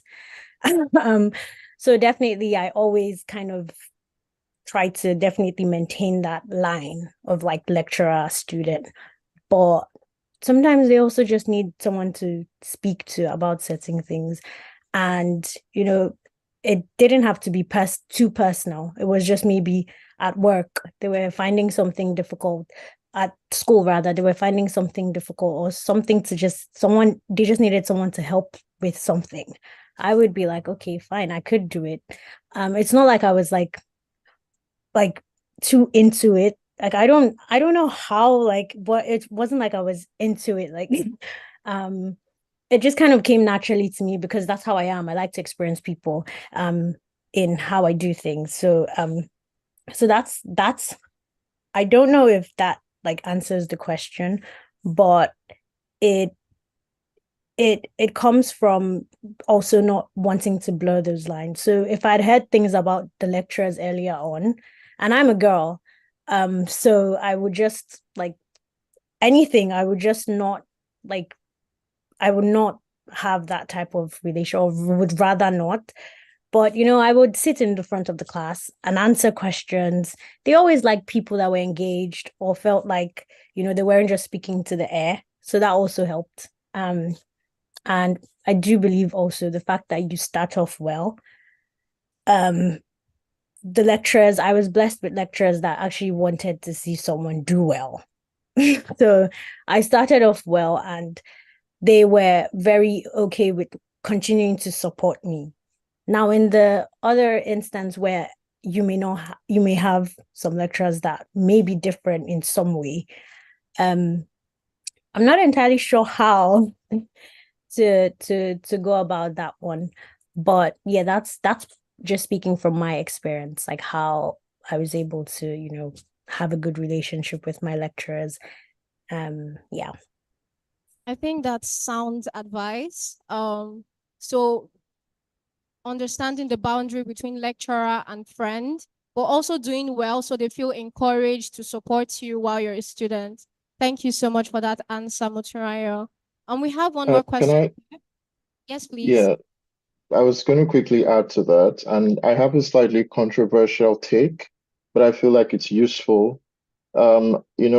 I believe that so most students come into universities with this assumption that, lecturers are out to get them, lecturers have, kind of ill intent toward them. And I strongly believe that no lecturer starts out, gunning for you to destroy you, because you're not that important to them. You don't feature as a student in the grand scheme of the things that matter in their lives. Lecturer is trying to take care of their families, their homes. Lecturer is trying to publish papers. The lecturer is trying to do things that will advance their academic prospects. and you just think that all they think about is you. No, that's not correct. That's not true. The lecturers, professors have so many other things. They only focus on you if you also come into the relationship with that preconception that they are out to, destroy your academic progress. And this creates a negative cycle, a negative recursive cycle where you come into the relationship paranoid about being victimized, and then your behavior elicits negative responses from the person with whom you're interacting with. So it creates this negative self-fulfilling prophecy because you came in with a negative mindset. And I know the book Roadmap to 5.0 talks about a positive mindset. So when you come in with a negative mindset, your expectations will be accomplished, will be justified. It becomes a self-fulfilling prophecy, even with relationships with lecturers. So I just wanted to put that out there that, yeah, you are not that important that the lecturer thinks about you all the time. Thank you so much. I love that. So approach your lecturers like human beings, as persons, and not evil people trying to get you. I have one more question here. It says, how can a student with ADHD navigate the path of a holistic academic excellence, considering the fact that ADHD deals with short attention span and this condition is real? Lots of students are going through this. Unfortunately, some students may not have the financial capacity to take treatment. So how do you think best for such person to navigate the path to academic excellence? Beautiful question, by the way. Yeah, I can speak to this. So just to correct the intro, what I studied wasn't philosophy, it was psychology. I mean, like I graduated from psychology, and we kind of have a sense of the challenges that ADHD patients endure. And I think one thing I'll say is I have people currently pursuing PhDs in my program right now who were diagnosed with ADHD as kids, and they are here right now pursuing PhDs. And the thing is, there has to be a learning approach that works best for you. For example, if you have short attention spans, don't accompany people who want to study for 4 hours. You have to know what your situation is and work within that. Nothing says you shouldn't, nothing says it's impossible for you to study for 30 minutes or less, but every day. So it's all about compounding effects. Some people try to do what is called mass practice, where they study for many hours at once, while others, especially people who experience ADHD, can prefer to do what is called distributed practice. So imagine studying for 20 or 30 minutes every day, consistently every day, and you do that for the whole semester. You would have learned so much more than someone who just decided to study for 6 hours at the end of each week. So you have to benefit from the compounding effect. In psychology, we call this, there's a principle called savings, where when you do so much repeated practice, even though it's for brief moments, the successive times you try to study the thing afterward, it takes shorter time to learn it because there's a lot of familiarity. The neural pathways in your mind have already gotten familiar with the material. And so, yeah, there are always methods regardless of the challenge, and you have to work with what is best for you. Because when you follow people to do the methods that work for them, it always turns out, less optimal for people, especially people with ADHD. Thank you for that enlightening question. So basically, know what works for you. You don't have to study for very long periods of time. You can study for 20, 30 minutes. Thank you so much for that answer, Ira. And thank you to all our panelists for joining us today. It's been a wonderful, wonderful time listening to you, learning from you. And thank you to our audience for paying attention. Thank you. Thank you very much, It's been everyone. an honor. Thank you very much, Treasure. Thank you very much. Let's put our hands together for Treasure one more time as she leaves the stage. Thank you. You can bring that or just put it there. All right, ladies and gentlemen, before we hear the final message from the author of this amazing book, we'd like to play a little game so we can give out these books. So we have a game master, and in a few minutes, we're going to be projecting a barcode. Is it a barcode or a link? Both. So you are going to participate in this game, and our winners are going to be going home with free books. So, ladies and gentlemen, I would like to bring on stage our game master, Kola Wole Temi Tokbe. Let's put our hands together for him. That's our game master. Do you need a mic? Okay. All right. Hi guys, good afternoon. Please, if you are outside and you like to participate in the game, I would advise you step in. If you are outside and you can hear our voice, and like you would like to win this book and participate in this game, please kindly come inside. So, courtesy of our keynote speaker, Dr. Michael Taiwo, we have, is this audible enough? I guess so. So we have a few copies to give out today, and all you just have to do is answer a few questions. Am I clear? Am I good? Sorry, if you can hear me, can you just wave? Like if you are following, can you just wave? Yeah, thank you very much. So we have a few copies to give out, courtesy of Dr. Michael Taiwo, and all you just have to do is pick up your phone. I believe everyone has a phone here. Pick up your phone and go to slido.com. slido.com.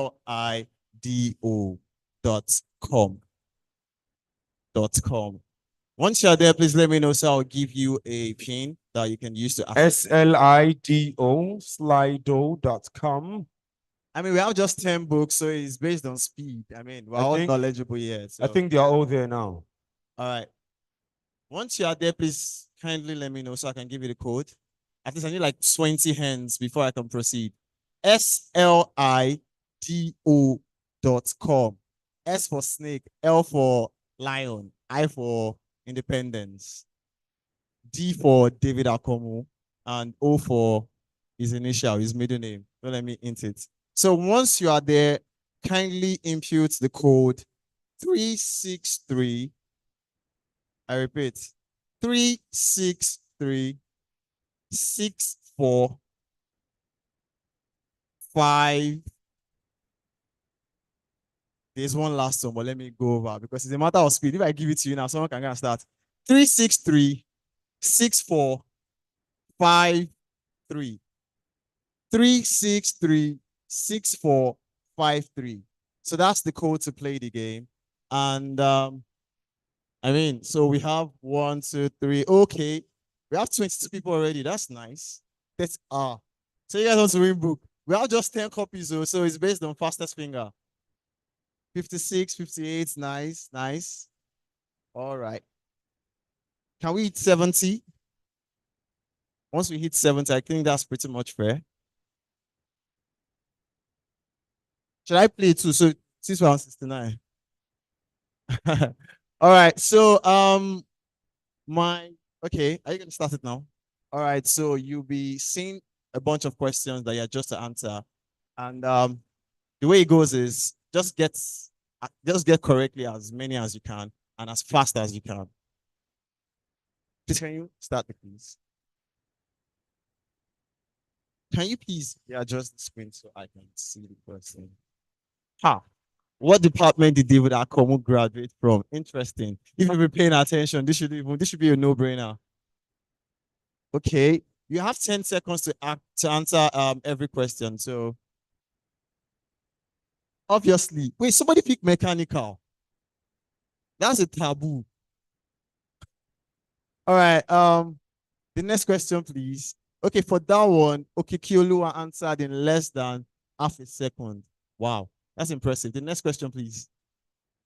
So we'll be picking the top 10. Remember, what is Michael Taiwo's role in today's event? Is he a sponsor, board of trustee, keynote speaker, panelist? Please, because you see one answer has like the most, this thing doesn't mean that's the accurate answer. Okay, we still have a few seconds to go. All right. Obviously, Mr. Dr. Michael Taiwo is our keynote speaker for today's event. Tommy, nice. It's getting harder. Next question, please. Interesting. When performance is measured, performance improves. When performance is measured and reported back.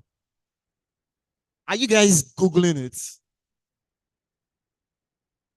Because even me go, no cast me like that now.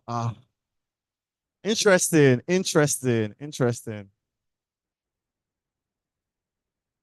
Tell me again, this is not looking good. Next question, please, Niseba. What expands to fill the time allocated for its completion is a film. See if you guys are getting this, and I'll have reasons to believe that you are cheating. David didn't hit 5.0 by doing that, you know. I want it to be this close. Like, let me be sure that you are not so sure. Interesting. Are you showing the answer immediately? Okay, give it like some time. Nice. Tommy, 21, 22, okay, is leading. Next question, please. I think it's the fifth question. What position in the history of 5.0 graduates in Unilag is David Akanmu? Why? You guys should be sure now.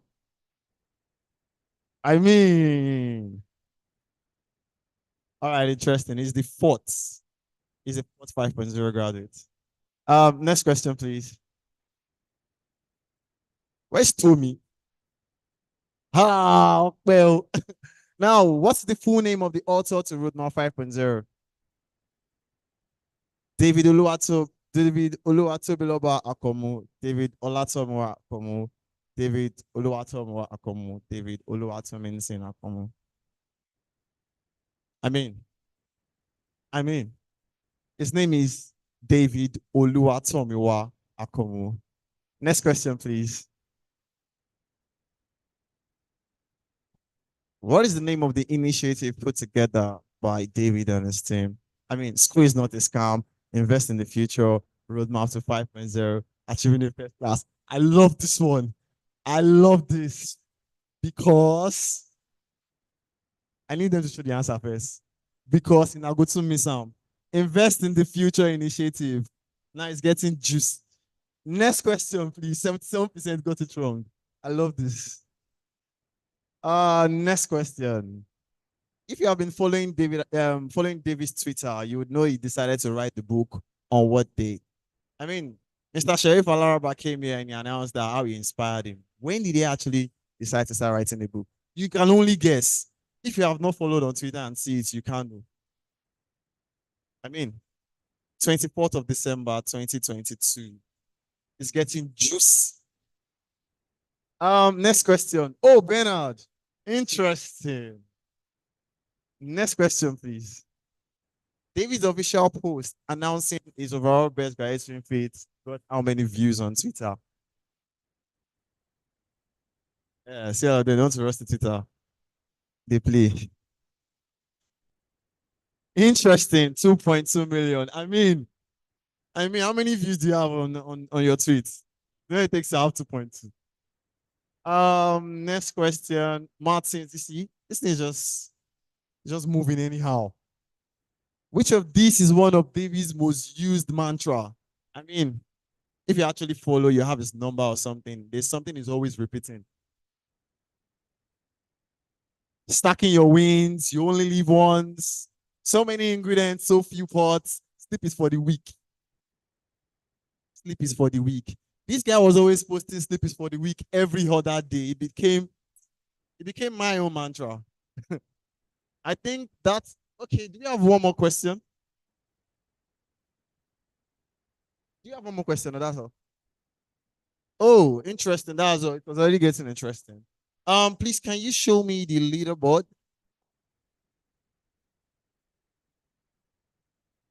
Let's see our top 10 winners.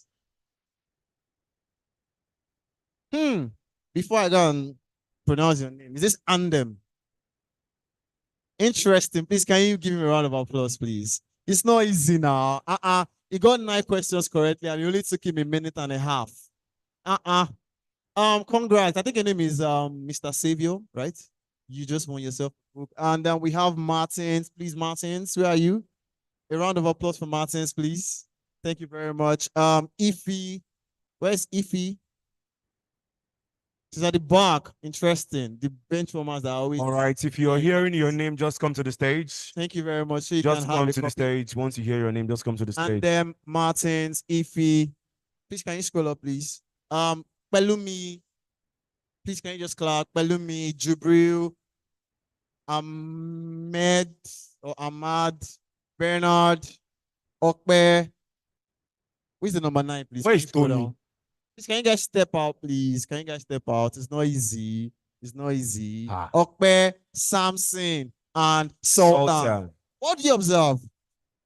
I mean, everybody got at least 7 questions correct. And for you to get A, all you just need to do is what? Get 70 Get or 100. 17. That's interesting. Congratulations to every one of you. We should have at least 10 winners here.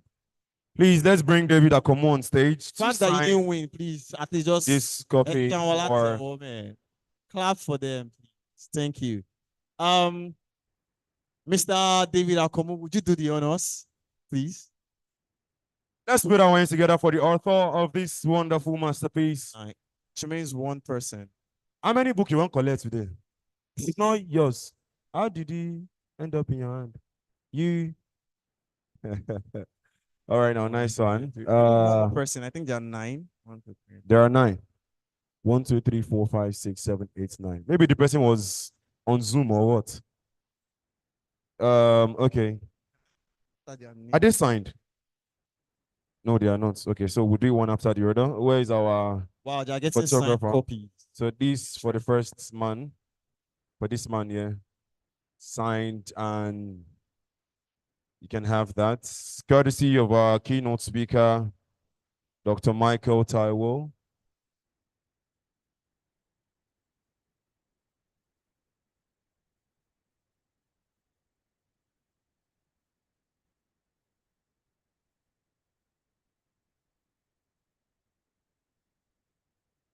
Pictures. That's it. Thank you. Let's put our hands together. Thank you.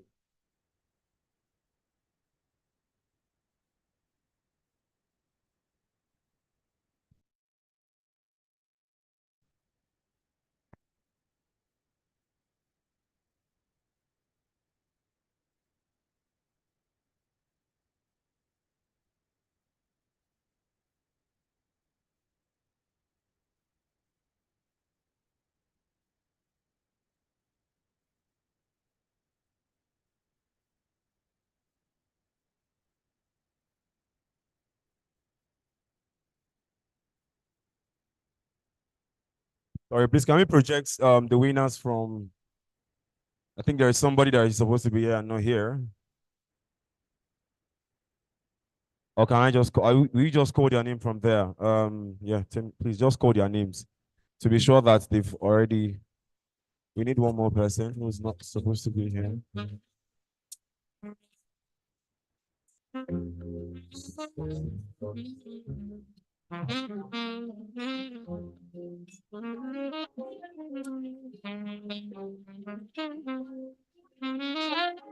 And then Martins, Ify, Pelumi, Jubril. This guy is cool. Up a little. Pelumi, Jubril. Ahmed, Bernard, Okbe, Samson, and Sultan. There is one person that is meant to be here. Maybe the person is too shy.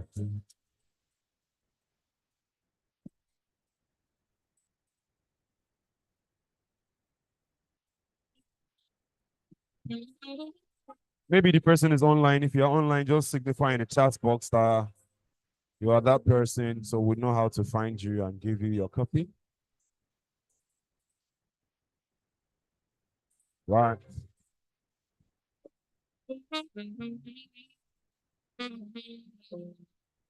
Thank you. Wait. Wait.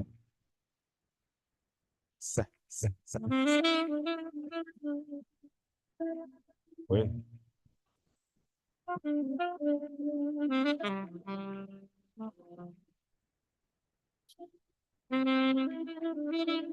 All right, thank you very much.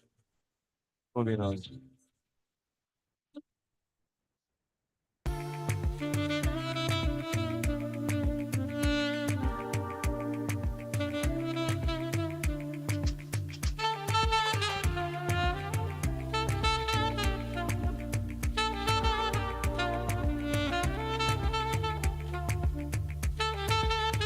All right.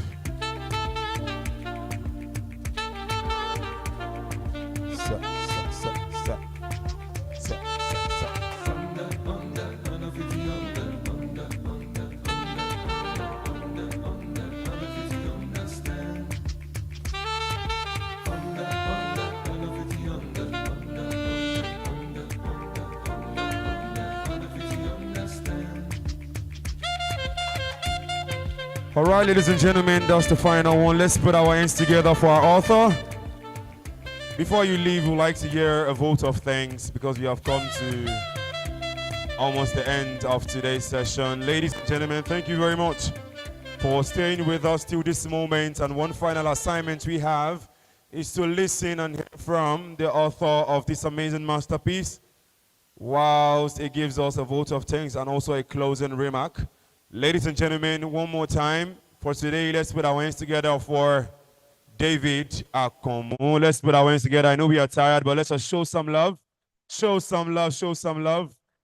All right, that's beautiful. Thank you very much. You have the mic. Good afternoon, everyone.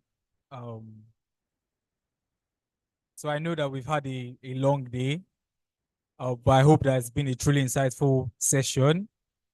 We've learned valuable lessons on the not so hidden secrets of academic success. And we launched my book, Roadmap to 5.0. I hope you took a lot of notes. I would like to take a moment to give gratitude where gratitude is due.